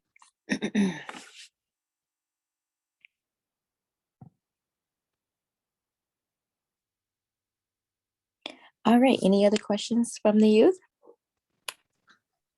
There's some in the box. Yeah. Oh, perfect. What would you improve about your careers if you had the chance? Oh, that's a great question. For me, I would, if I could improve more women being involved in the food industry. Funny enough, while we might think of women being predominantly in the kitchen, it's not true in a professional environment. It's mostly a man, a white, sorry, but it's true. It's a white male environment. And so to have more people of color and to have women, especially in the workplace, in professional settings, would be amazing. Definitely. And yeah, go ahead. Sorry, the same thing over here with regard to my naturopathic doctor degree. More women in medicine, more women of color, more people that look like me in this field, definitely. I'm echoing that loud and proud from the top of the rooftop. It's one of the most disheartening, feeling to be in a room where you have a position make change and you're just not welcome. So if you had more people in lead positions that look like you, that sits at the table, that understands who we are culturally, just have a diverse group of people versus just one black speck in the mix, would really help a lot with organizational change, food and equity, all the cool stuff that we would love to see happening. So yeah, my experience over the last decade or so has been very insightful, especially from from Jamaica, and I've the little that I've experienced is just at the same time you use that as a motivator, right? To push forward. You're doing it for a reason. There's a higher calling. And if you focus on that and focus on the positive, all the negative things will eventually gets drowned out, hopefully, right?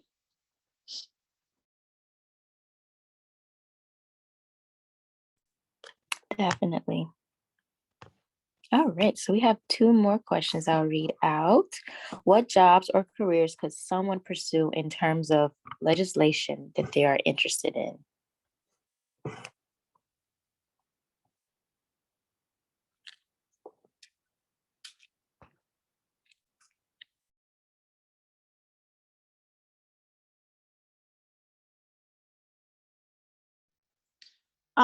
I could speak from my experience in terms of food advocates.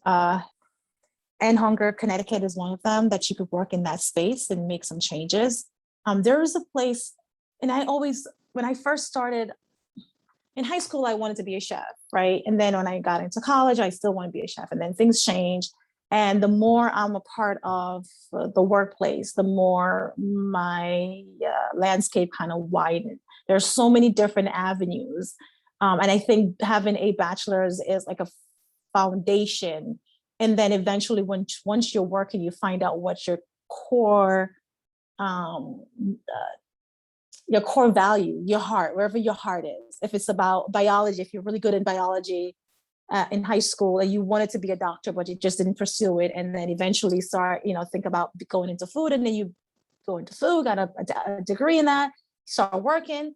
You could start working into being a biochemist for foods, right? There's so many different careers that could spiral from that. And that's one of the things that I hope that people don't get too hung up on. You started off as a cafeteria aide. That doesn't define who you are. That's just a stepping stool to get to the next level. So in terms of policy-wise, there's so many careers for that. I firmly believe that if you have the heart and you have core values, you will find a way to find a niche, just like a business owner. Raquel could tell you about this more. You can all become a chef, right? But you find you have a soft spot for something. Maybe it's just culinary arts for kids, or just getting people to start their business because there's a core value there. So I think Nairi's going to share some more career opportunities at the end of this session, so people could look into the different options that are out there. And to piggyback off of that, so that was awesome. I'm thinking about I know me and Nicola are part of the Bridgeport Farmers Market Collaborative, or even the Food Policy Council. Those are two things that are local, that if you wanted to be engaged in or be a part of in any way in terms of legislation to that question, it's just attending a meeting, or we're trying to revamp the Food Policy Council, which is basically a group of either nonprofits or schools and gardens. There's a collection of us who are trying to figure out how best to move the food, kind of the food work that we're all doing individually, and kind of coming together as a collective to move it even further. And so we're revamping it to get new people on board. And I think if anyone shows interest, regardless of age, I mean, we all have our opinions and we have our strengths that we can bring to the table. It's really cool. I'll put in the information there of an email that you can contact if that's something you want to take part in. There's also the Farmers Market Collaborative that I spoke of. Bridgeport is unique in the sense that we have about 7 to 8 farmers markets here. And there's always ways to kind of help, so it's about, trying to get engaged and involved and seeing what things at the local level that you can do to make a difference.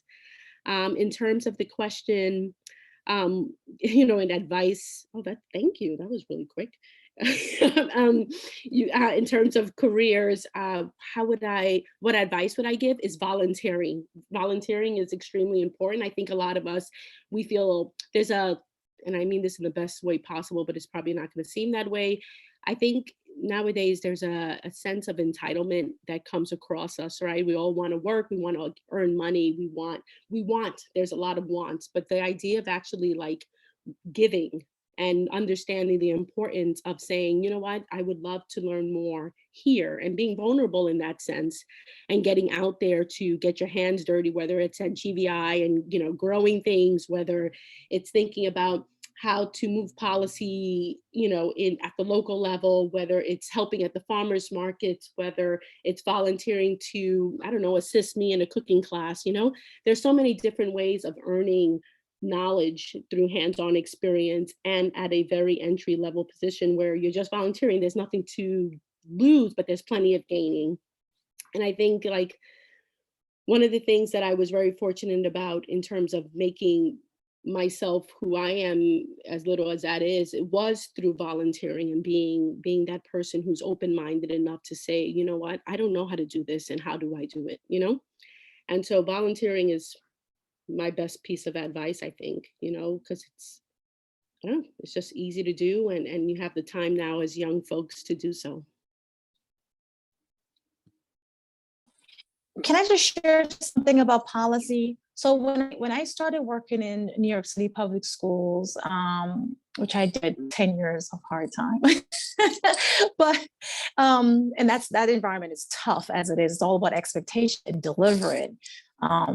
But anyway, I wasn't so much passionate about policy until I'm here in this position. And you know, once you're in a smaller setting and you realize that you do have a voice, right? But you have to get involved to make the changes. And that's where that people even know I had a passion for policy until I'm here. And I realized that I could make some changes by, one, as Chef Raquel says, volunteering, getting involved, using that time to learn, because you want to learn more about the history of where you live, and be able to utilize that to make small changes you may think is very small, right? But at a greater level, it's been going on for 20 years and people have been dying for a change. And you just came and like, you know what, I learned this. Let me see if I could push this to this senator, that senator, or this council person. You'd be surprised by being active, volunteering, and engaging in conversations that, you know, you can make a change.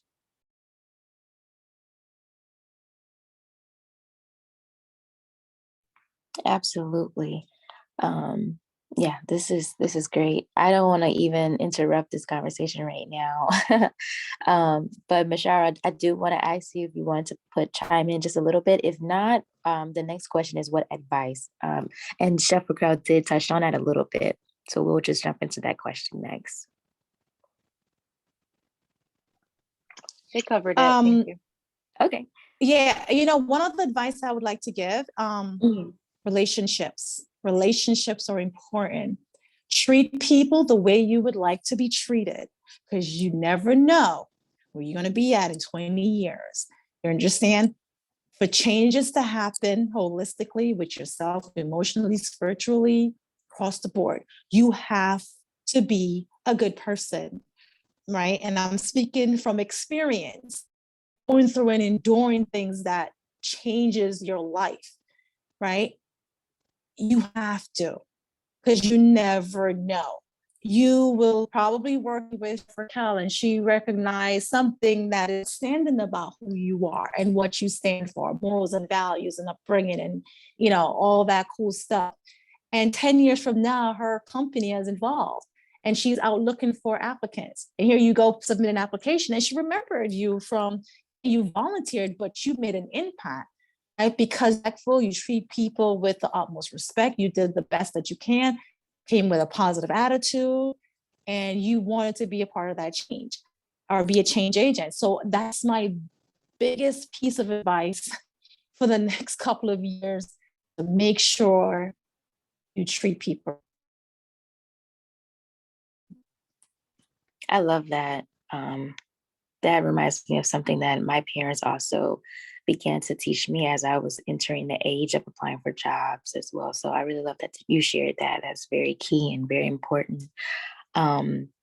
So I have a question. I have a question for the youth, and I also have a question for our panelists.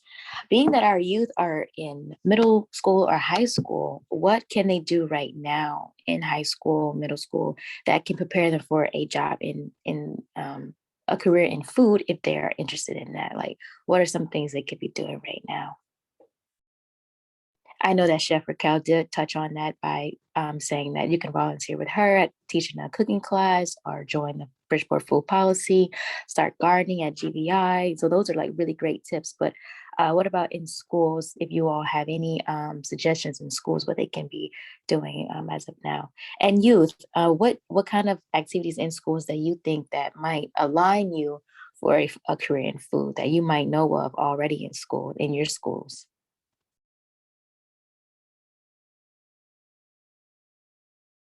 I would say for the kids, this is a great way to start advocating for, maybe you would like to start a cooking club, a space where you guys could get together, discuss, and that comes with a heavy lift. Maybe you could get more involved with, it's one of the things that's on my goal of objective to get done here in Bridgeport, is to start a partnership committee.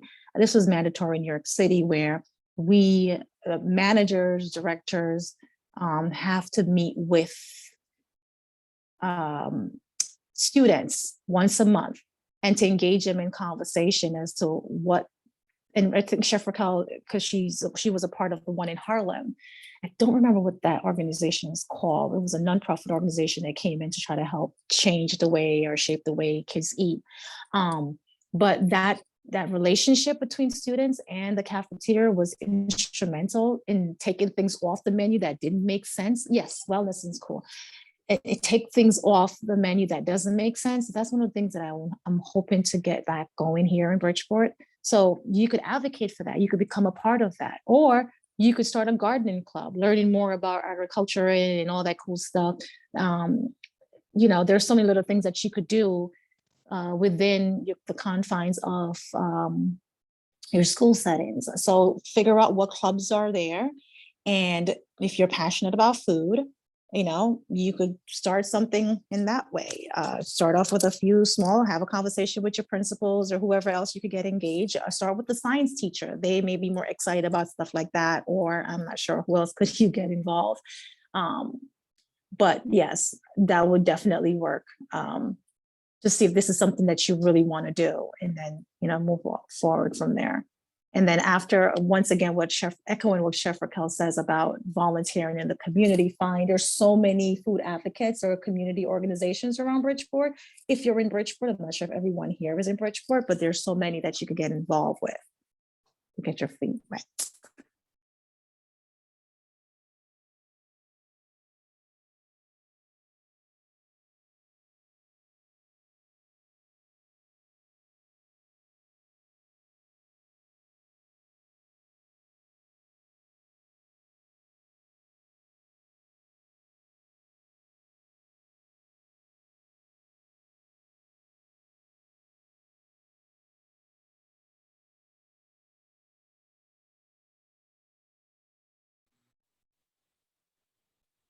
All right. I think we have time for one more question in our career panel.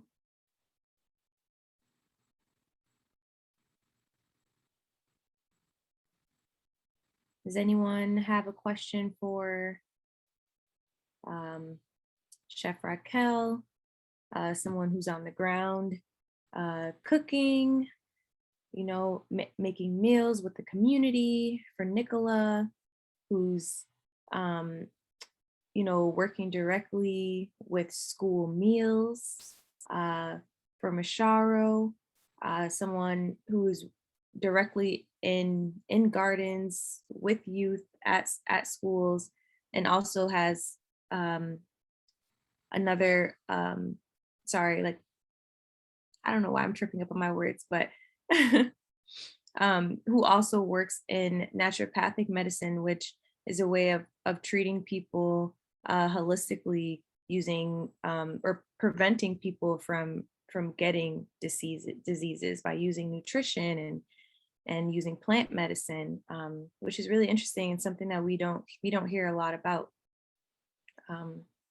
So yeah, before we end it, everyone,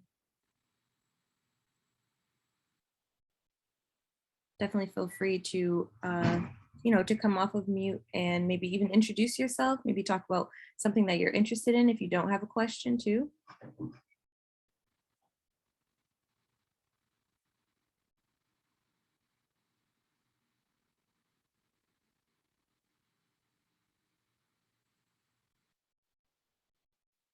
Awesome. Okay, Chef Raquel has a question. Go for it.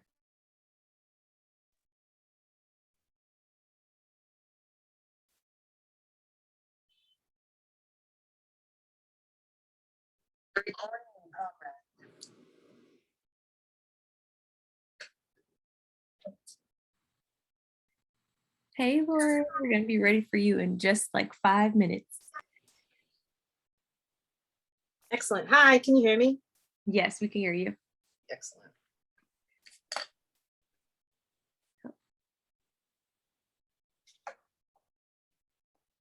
Oh.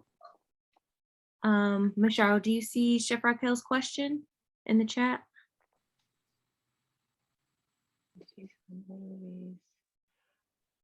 Yeah, so that's $1 million question. There's a lot of ways that we can, I don't want to give specifically medical advice, but from a nutritional aspect and a holistic aspect, definitely, it's more than just what we're eating and putting into our body. We need to get enough sleep, which is hard for many of us to do. Especially myself, I just had 2 newborn babies, so I'm not getting a lot of sleep. But that is really crucial in boosting your immune system. But also eating, this is hard in the climate that we're talking about, as well as food justice and food insecurity, but trying to eat as whole plant-based as we can. So knowing where our food is coming from, cutting out a lot of the processed and refined carbohydrates and sugars, because it takes a lot of energy for our body to break up those sugars, which are considered foreign to us. So if we're investing a lot of energy breaking up these unhealthy sugars, and we don't have the energy to put into our immune system. And just eating a lot of fermented foods is also really crucial. So kimchi and kombucha and things like that also help. They have a lot of vitamin C and a lot of other minerals that can help boost your immune system. And stress, manage your stress as best as you can. Those would be the best suggestions I have for today, boosting our immunity. Amazing. Thank you all so much for a wonderful career panel. It is really insightful to be able to learn about different career fields in food systems and food service. It's a large spectrum. It's really important for us to hear from the insights of you all. So thank you so much for being here. We really appreciate your time. Thank you so much for your amazing questions. Those were really great questions. And even those were, you also had great suggestions on what you can do in schools right now to prepare yourselves for a career in food. So I really appreciate that you all are already aware of what you can be doing now. That's amazing. All right, so now we're gonna transition. Ms. Lauren is here. I think I heard her come on. Hi, thanks for having me. Hi, welcome. Yours. I'm sorry, I didn't catch that. No, I was just saying hey, but I'm so sorry. So before we get to Lauren, real quick, I was hoping we could pass it to Heather real quickly. So Heather actually just wants to talk to the youth really quickly about a volunteer opportunity that is available. So I'm not going to give it away too much, but go ahead, Heather.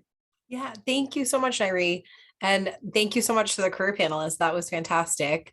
Yeah, we wanted just as a way to continue the conversation from this forum. Within UConn, we have a program called FNEP, that's Expanded Food and Nutrition Education Program. And Molly and I we're thinking, brainstorming that it'd be fun to have like a monthly meeting where we would talk about food and health and food justice. And we created a flyer, and so we'll get that out to everyone. Also, if V hasn't already said it, please make sure that you registered and you included your address. We are going to mail out some great grow kits to everyone. So if we have your information, we have a way to do that. I think Nairi is going to collect a little bit more in a bit. But with that monthly food nutrition education group, we will be cooking together. So similar to the way that Molly shared a recipe earlier, we would use your input to come up with recipes you'd like to try or you'd like to share, and we would cook together. We would Zoom in and cook together. Thank you so much.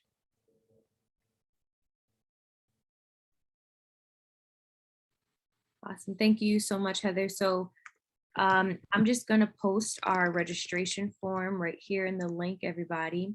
So as Heather said, if you haven't registered yet, please register, because we need your name, we need your email address. And if you'd like to put your address, there's a part in our registration form where you can put in your address.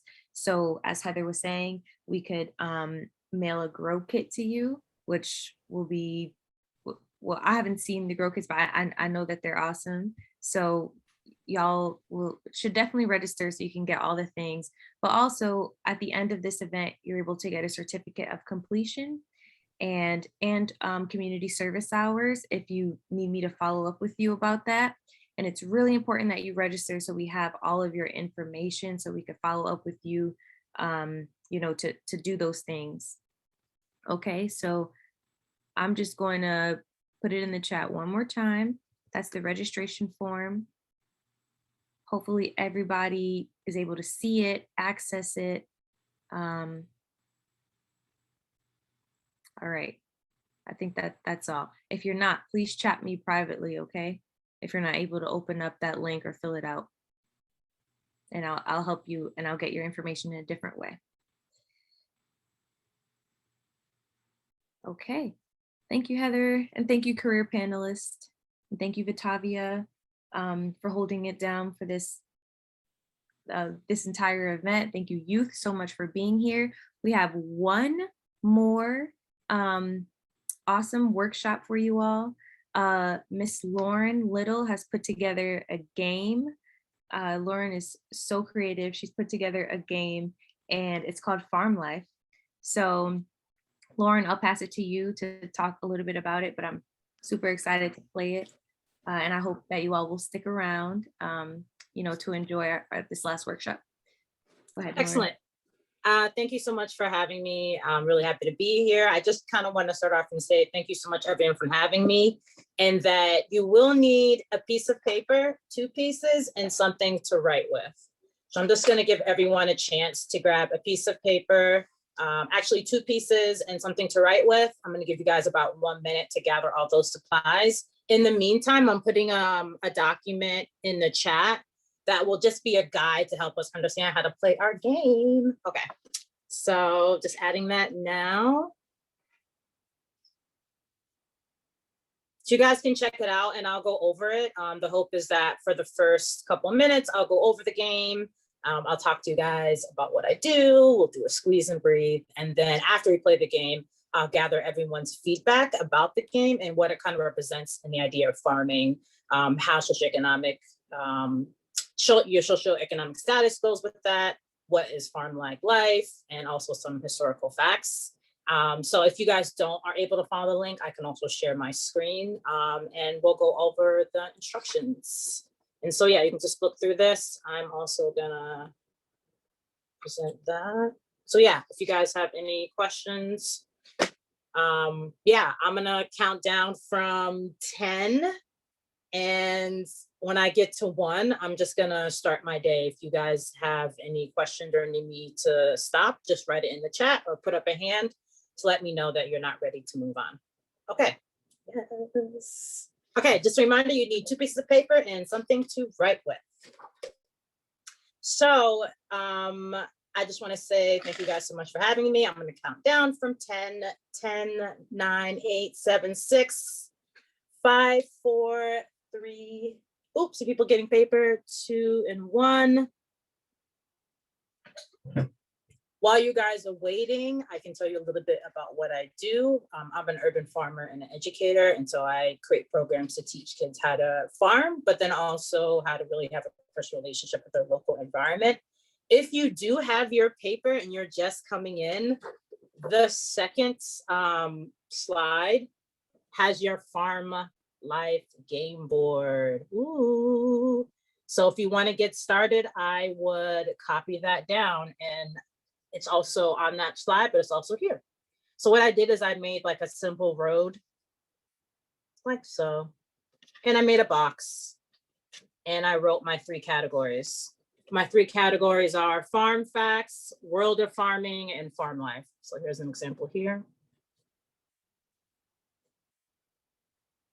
So I'm going to give everyone 1 minute to kind of prepare that stuff. So right now you're getting your 2 pieces of paper, you're getting something to write with. You are acclimating yourself with this awesome spreadsheet, or not spreadsheet, PowerPoint.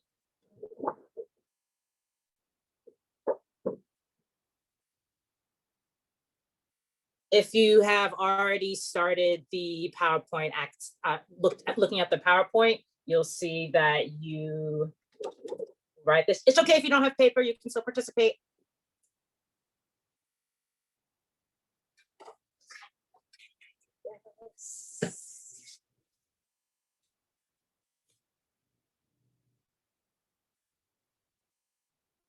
Okay, I see some people are on this document looking around, and I'm gonna go over the game. Just wanna let you guys know, you do better with the game, or it becomes a lot cooler if you're open to sharing your face, but it's also possible if you do not do that. This game provides an opportunity for you to be involved during everyone's turn. Okay. I cannot turn on my camera because all of my cameras are not working.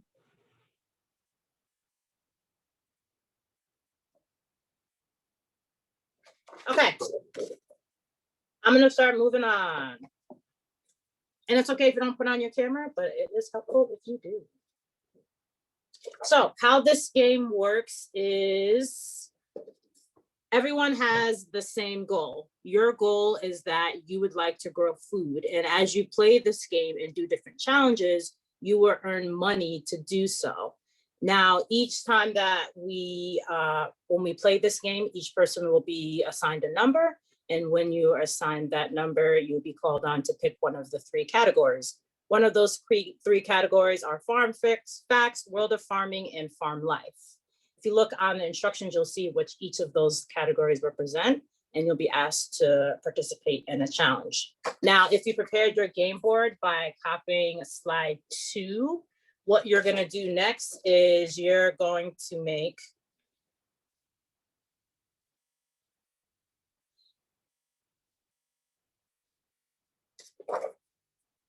depending on the amount of people that we have here, I see we have 19 people. We're gonna make 19 spaces on our game board to help us keep track of the amount of money that we earn every time someone has a turn. Do you see what I'm doing here? I'm gonna make 19 spaces. Boom.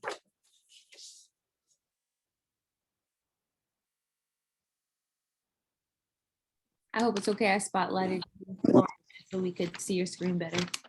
Cool, excellent. So right here, this is my game board. So I'm making the amount of pieces or spots for the amount of people. So we're gonna do a total of 18 lines for 19 spaces. And this is your game board that you'll begin to start copying it from slide 2.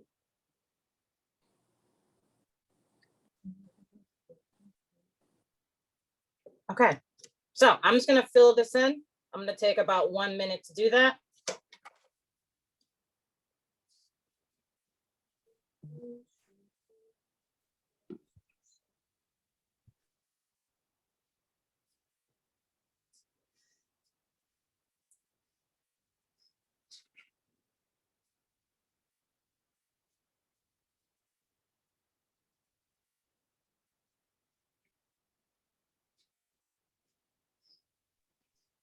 Would everyone be open if you have your game board all set? Can you turn on your camera and just put it in your screen?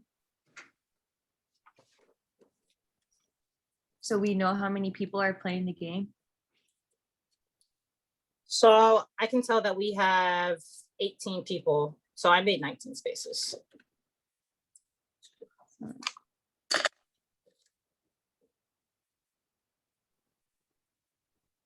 Anybody? Okay. Excellent. Emily is playing. Anyone else? So then, oh, sorry, go ahead. so then when you do that, just number each of your spaces.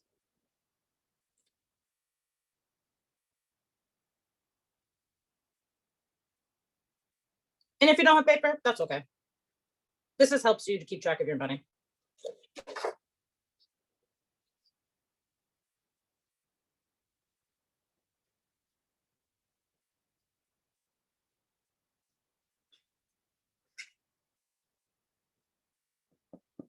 Okay, so what I did here is I just numbered everything. If you don't have paper, that's also okay. The game board's not required, but it makes it extra fun. So after you've numbered everything, then I'll assign each person a number and I'll pick on them to pick a turn. So when you are chosen, you'll choose one of the 3 categories. If you look on slide 3, you'll choose one of those categories. Each of those categories will allow you to earn a certain amount of money. Your goal is to be able to earn enough money to be able to grow enough food for your crops this season.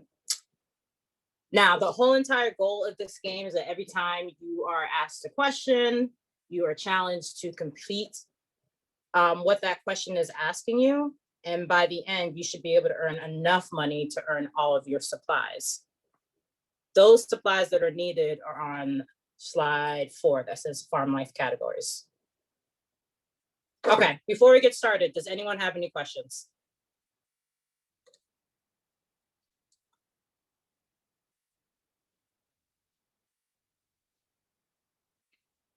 Questions going once?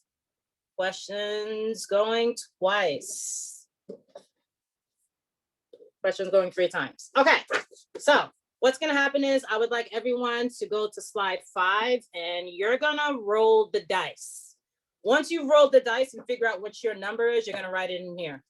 So I'm gonna follow the link on slide 4. I'm gonna roll the dice, or you can Google Dice and write that number in here. This part is really important. So I'm gonna Google my dice. How many dice, Lauren? It says like just 1 dice, 1 die, just 1. And there's 2 links that you can follow. So I got the number 4. I'm writing the number 4 in there.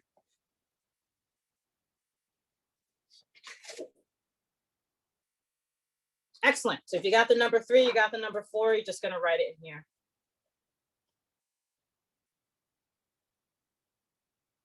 For another email and we'll see if that one comes through right away.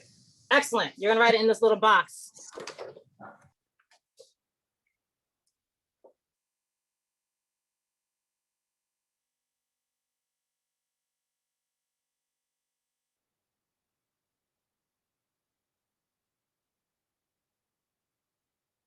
Okay, I'm gonna get started. So what's gonna happen is I'm gonna choose on someone to pick a category, and then that category will give you a challenge. Each person will be able to participate in this challenge. And what's gonna happen is we will go from there. So Farm Facts are gonna ask everyone to vote if they think that that fact is true or false, and they're gonna vote in the chat. The people who answer that correctly will get 50 points. The people who don't won't get anything. The same thing for Farm Life. You're gonna ask to do an activity. If everyone does the activity, either you can show me your screen or I'll trust you, you'll earn 5 points. And the same thing for World of Farming. You'll be introduced to a scenario, and depending on how much money you have and how you're impacted, you will also earn $50. Does anyone have any questions? I'm gonna move on. So this number right here, after you've written that number, write 2 zeros after that. That denotes the amount of money that you're starting with in this game. Okay, so I'm gonna get started. Does anyone have any questions? Going once, questions going twice, questions going 3 times. Excellent, so I'm starting with $400. If you rolled a 1, you got $100. That represents kind of how farmers start at different spots. So I'm gonna call on Allie. Allie, can you pick a category? Either you can say it or you can write it in the chat. Do you pick the category of farm facts, world of farming, or farm life? I'll do farm facts. Farm facts. Okay, I'm gonna go to my first farm facts. Okay, so what's gonna happen is I want for farm facts, everyone is gonna write if they think it's true or false. If you write true, and it's correct, you're gonna earn money. If you write true and it's incorrect, you're not gonna earn anything. So at each turn, what you're gonna do after, say if you get it correct for turn number 1, you're just gonna write how much money you earn to keep track of all your money. Okay, so farm facts. If you guys think this is true or false, write it in the chat and I'll keep a record of your money. In 1900, 41% of the workforce was employed in agriculture. True or false?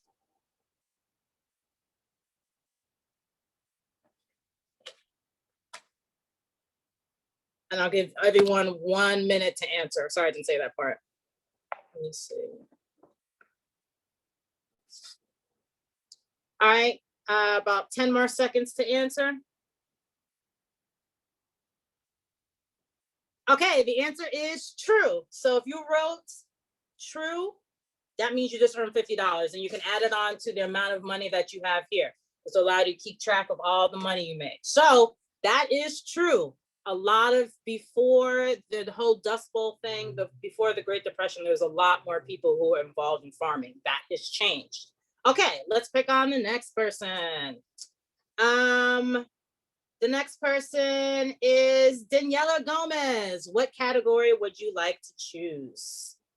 Farm facts, world of farming, or farm life?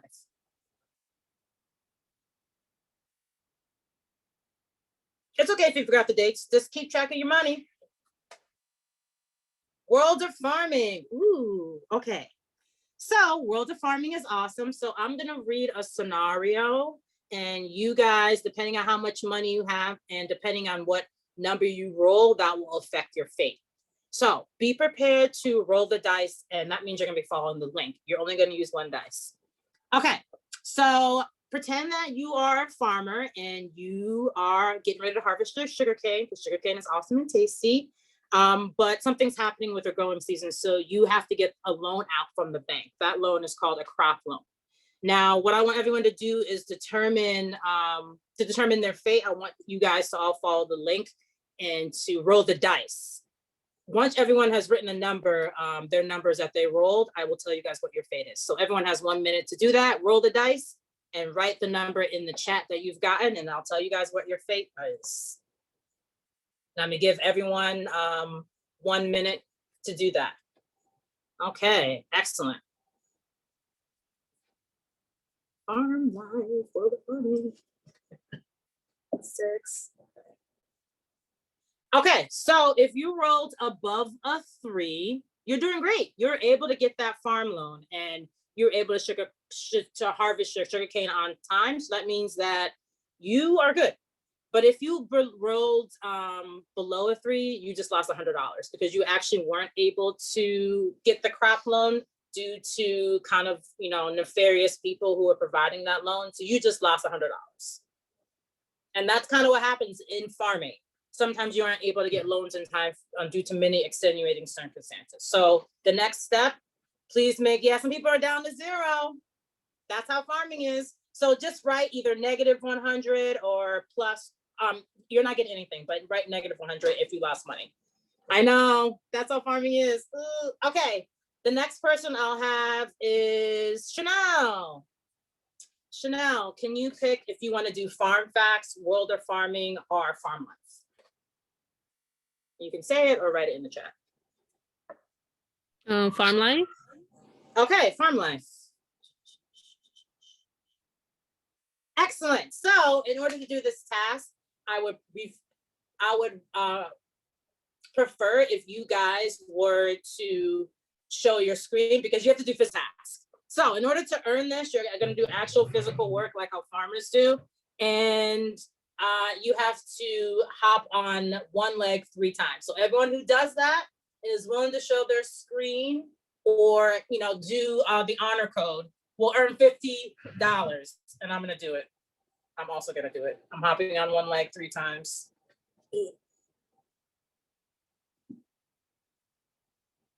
Okay, I did it. So I just earned $50. My camera's been having trouble since I. That's okay. I'm gonna go with the honor system. So I just earned $50. I am doing it. We trust you. So if you just earned money, that's awesome. Let's go on to the next person.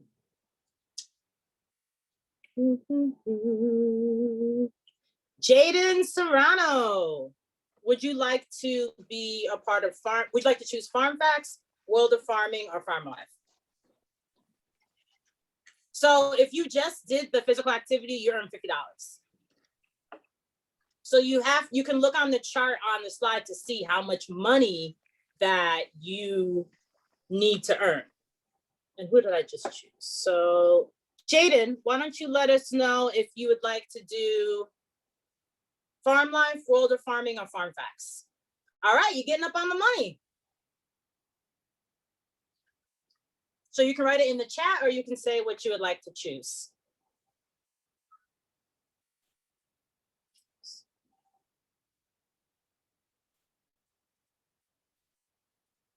All right, Jaden, I'm gonna move on. I'm gonna choose someone else. But if you change your mind, you can definitely go. Melissa, can you choose what category you would like to do? Farm Facts, World of Farming, or Farm Life? World of Farming. World of Farming. Okay. This is another one you're going to be rolling the dice. It says a pack of hungry turkeys have made a home near your farm. You either will get all your crops taken or you lose all your money, and that means the turkeys have lost interest. So we're going to figure out which one of these are. I want everyone to go ahead and roll their dice and put the number that they rolled in the chat. After you do that, I'll tell you guys what your fate is.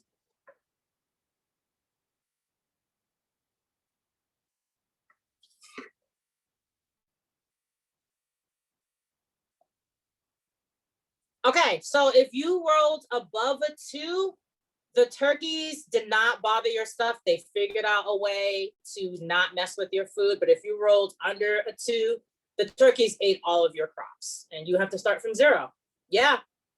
Sometimes turkeys just eat your food. And so farmers have What to. if you roll a 2 exactly?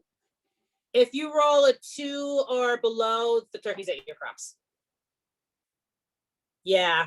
Turkeys are ruthless. But that's a part of farming. You can lose all your crops and work that you've done for months all in one day. Okay. The next person I will choose will be Travion T. Travion T. What category would you like to choose? All right, I'd say World of Farming. World of Farming. Ooh, you guys like this one. Okay. In 1945, due to a constant cost price squeeze, farmers had no control of their cost of necessary goods or the cost of produce. Most small and poor farms were taken over by bigger operations. That means the income from cultivating farms changed and farmers had a different quality of life. So if you have more than $300, you're going to earn an extra acre of land, and that means you just earn $50. If you have less than $300, you're going to lose $50. So yeah, you're starting to notice the difference. If you had money already, it's easier to get more, especially resources with farming. But if you didn't have enough, you're going to be even more. Rich getting richer. Okay, let's choose one more person. Let me see. Yeah, we have a couple minutes to play and we can go on to the next thing. Queen Asia. Am I pronouncing your name correctly? Queen Asia? Queen Asia? Yeah, you said it right. Okay, excellent. So why don't you choose a category if you want to do farm facts, world of farming, or farm life? Farm life. Farm life.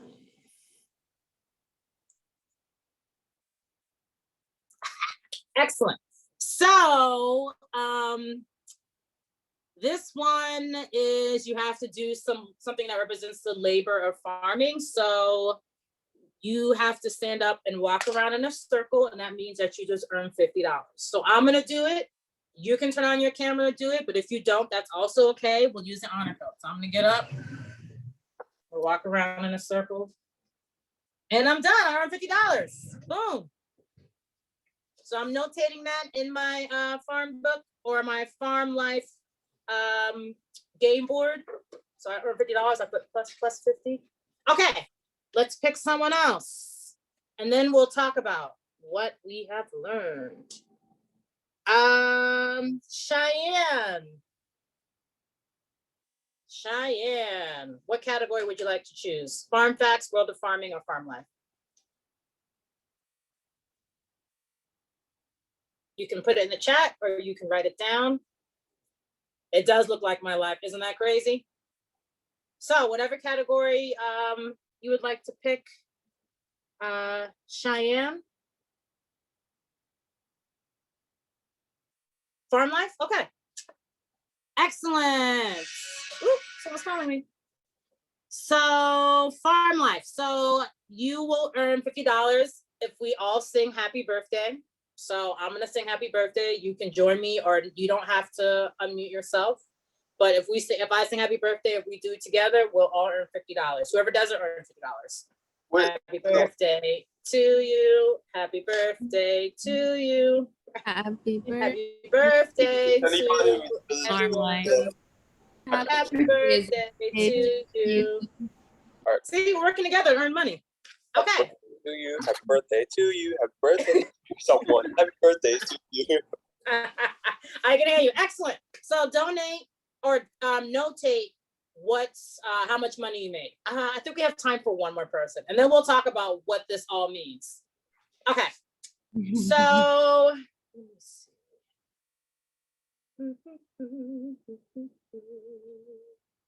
Oh, V. Please choose a category. Farm facts, world of farming, or farm life. I haven't heard a farm fact in a little bit, so I'll choose fact. Okay, I like that.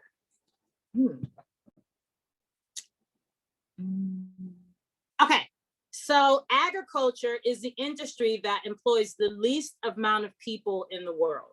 True or false? Please put it in the chat if you think that's true or if you think that's false. Wait, can you repeat the question real quick? Sure. It says agriculture is the industry that employs the least amount of people in the world. True or false?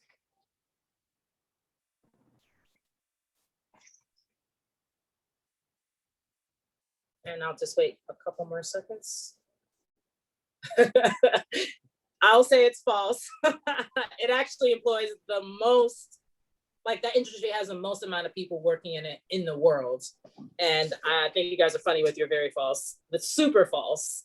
It's crazy that there's not that many people employed in the workforce in the United States, but it's one of the biggest like industries outside of that. So, okay, so I think that this would be a good time to end our game. There's a couple other things that we could do on here, but we can save it for next time. I would like to get your guys' feedback. I want to give you a couple notes that in the beginning when we did the dice, that kind of represents how much money you get, but also represents where people kind of start off in their lives when they're doing farming. Sometimes it's because you are someone who's in a minority group, but you don't have that many resources, or you have money that's been passed down from generations. Also, the world of farming kind of comes up, like common things that happen to farmers that they have to figure it out. And the farm life, I think, just reminding people that farming is work on your back, on your bones, and it really takes a lot of labor regardless of who's doing it. And I also had the facts so we can really kind of think about some of the things that have affected farming, why it's important. So I really like to get everyone's feedback, what they thought about the game, if that helped provide them some more insight. Would you guys want to keep playing? I'm curious about your feedback. Love that. I was very intrigued. I wish I had some paper. I do see how the board game would have been a little bit more interactive for me on my part. But I really like that game. Thank you, Lauren. Excellent. Awesome. Saida, I hope I'm pronouncing your name correctly. But I see that you have your hand up. You pronounced it good. I like this game. I learned a few things. And I think it's like really interactive and a good way to get get farmers more recognition. Excellent. I see that Melissa said she learned some new facts. Yeah, what are some of the things that you guys didn't know or were surprised about?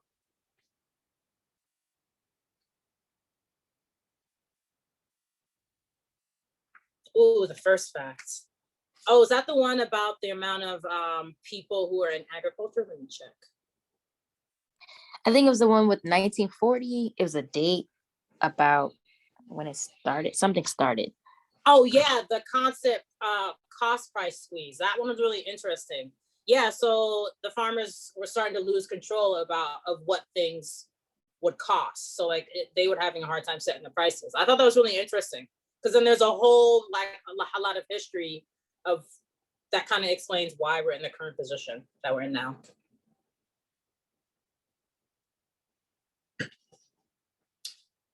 Is there anyone that like where any of these scenarios resonated with them, or if they, notice anything that is affected by racism or any other types of things that kind of just really, touch them?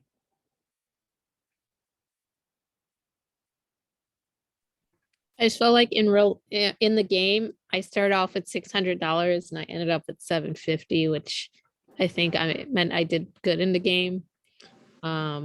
But I feel like in real life, I wouldn't be doing good. And, it's based on all those systemic factors in regards to like who gets the loans and who gets help with farming. Yeah.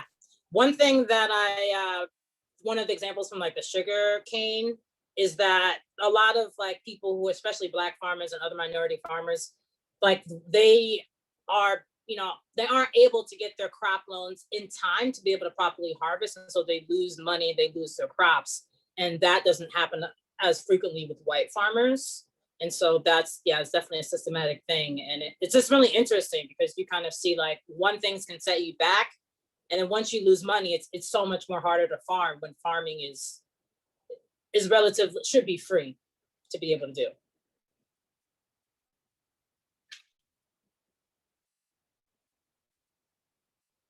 Yeah, that's a big thing about farmers not being able to take out loans. And that has to do a lot with the institutionalized racism in the United States. Would anyone ever be interested in being a farmer? Just kind of getting an experience of what it's like?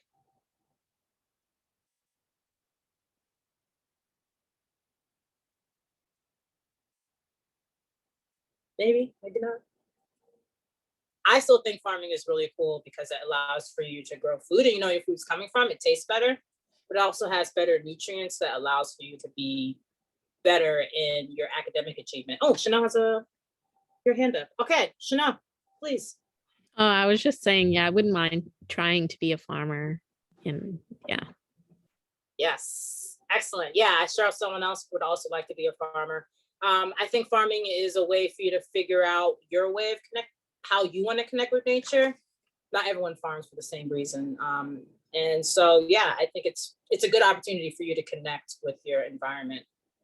And yeah, I would like to see like a show of hands of people who would be interested in ever playing this game in the future. Just to get some feedback. Oh, Ivy, you have a great comment. I'll definitely play this sometime later on. Excellent.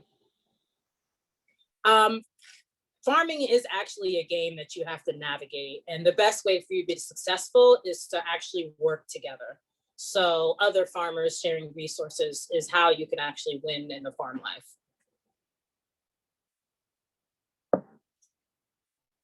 Lauren, if I may ask, did you create this game yourself? Yeah, I took some, I created the game myself. I took some ideas from Jeopardy, but yeah, I just created this game to really help everyone get like an introduction of what it could be like to be a farmer. Oh, that's amazing. I knew this was something like Jeopardy. Yeah, it's all Jeopardy-ish.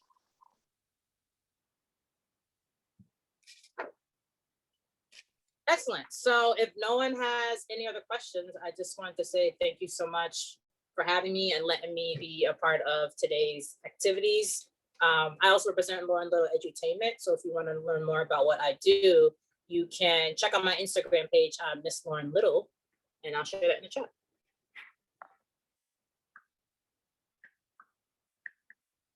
Awesome. Thank you so much, Lauren.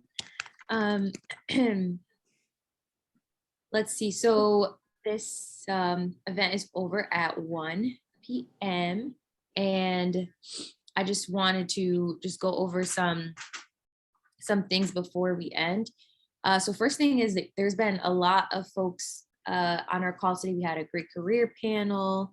We had some great workshops, and even some people that talked about some volunteer opportunities that y'all can get involved in.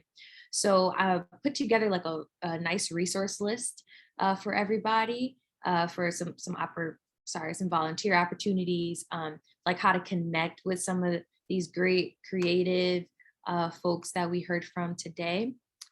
And I'm going to send that out to your email. So I just looked at the registration link. I noticed that everybody here registered.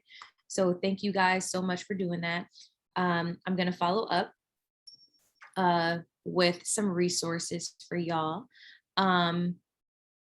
Lastly, I just wanted to pass it back to Heather really quickly, Heather or Molly Bassick-Smith, just to talk about the FNET program one more time, because I forgot how the youth can sign up to be an FNET member. So maybe can y'all speak on that one more time so I can make sure I write it down. Sure. Thank you so much, Nairi. And I just wrote to Molly a minute ago saying, I forgot to share the flyer, but I do have it as a document that I can share my screen for just a minute. We have a flyer and we have a date and time. So at this point, anyone can email me because on the but Nairi, when are you sending out everything? Probably by Friday, by the end of this week. So we can get you a flyer with a link that'll be easier to just sign up. But I can give you a little bit of the program while Heather's pulling up the flyer. It's called Teen Cuisine, and we piloted it in Stamford, Connecticut this spring. It is a 6 weeks, but we are offering to youth voices in this group once a month throughout the year, starting in October. So every second Tuesday starting October for 6 months. We'll skip December, and it'll be from 4 to 5. Pretty much it's virtual. You'll be given recipes ahead of time. We cover everything from reading labels to grains and how to prepare a healthy breakfast, prepare food safety, how to knife skills, how to prepare healthy lunches, how to prepare healthy dinners. We work together on each of the meals. It was really fun because the youth I worked with at Stanford involved their family, so they shared whatever they prepared for dinner and sent me pictures. It's very interactive, and we try to weave in all the concepts while we're demonstrating cooking and making a meal.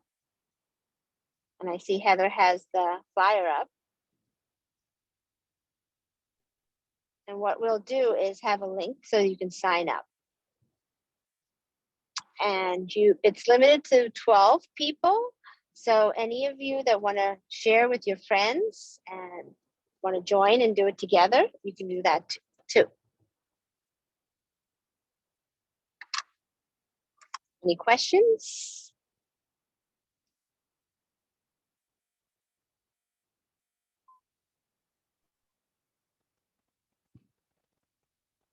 Okay. Well, thank you, Heather and Molly. I'll make sure to provide that flyer and your emails and another little description about the Teen Cuisine program that Heather and Molly are talking about. definitely if some youth here on this call are further interested in being involved in, learning how to make, healthy meals, learning about your different food groups, and, this is something you want to continue to be involved in, I definitely think that you guys should join this program. It's free, and it's something great to put on your resume too. And you do get a diploma at the end of the completion of the program.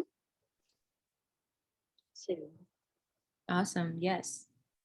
And so Chanel just put a link in the chat right now. There's a Dr. Milton discusses the science behind dairy consumption for people of color. So I'll also include this in the resource list as well. All right.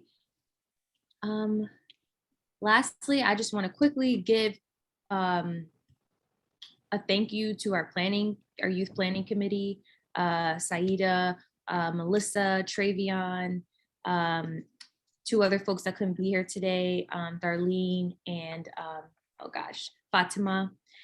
They couldn't be here today because they had to work, but the youth planning committee, y'all have been awesome.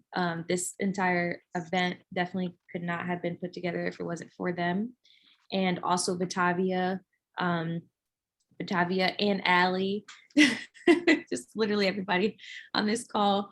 But yeah, definitely the youth planning committee and Batavia, because y'all have definitely helped put this agenda together, reached out to the career panel to be here, and just making those steps. It definitely was a huge team effort. But I hope that everybody enjoyed this event today. And, if y'all want to stick around for a little bit, please do. We still do have a few minutes left. Maybe we could actually use this time to talk about, farm to school, and maybe y'all visions for farm to school. What do you want what would you like your school meals to look like? Do you want to start eating more local food? Do you want to know how to start going to more farmers markets, or encouraging your family to go to more farmers markets? Like, we can talk about that, have that conversation right here. Like, what are your hopes and dreams for farm to school in Connecticut? Okay, no problem, Benny.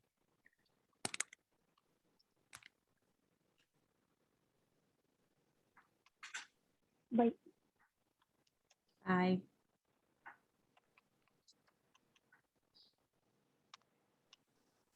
Hopefully everyone enjoyed their day. I will be heading out, mostly because I'm hungry. Thanks for the honesty, Travion. No problem. Lunch. All right, later. Okay, later. Thank you.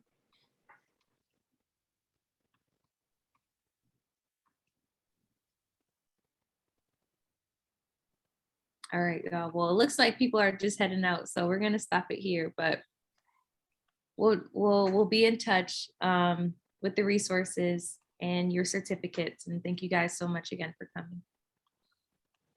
Thanks for having me. Thanks for being here, Chanel. You did awesome. Thank you. You guys were phenomenal. Did a great job. I really was concerned that maybe we couldn't pull it off, but all of you did a wonderful job. Mm-hmm.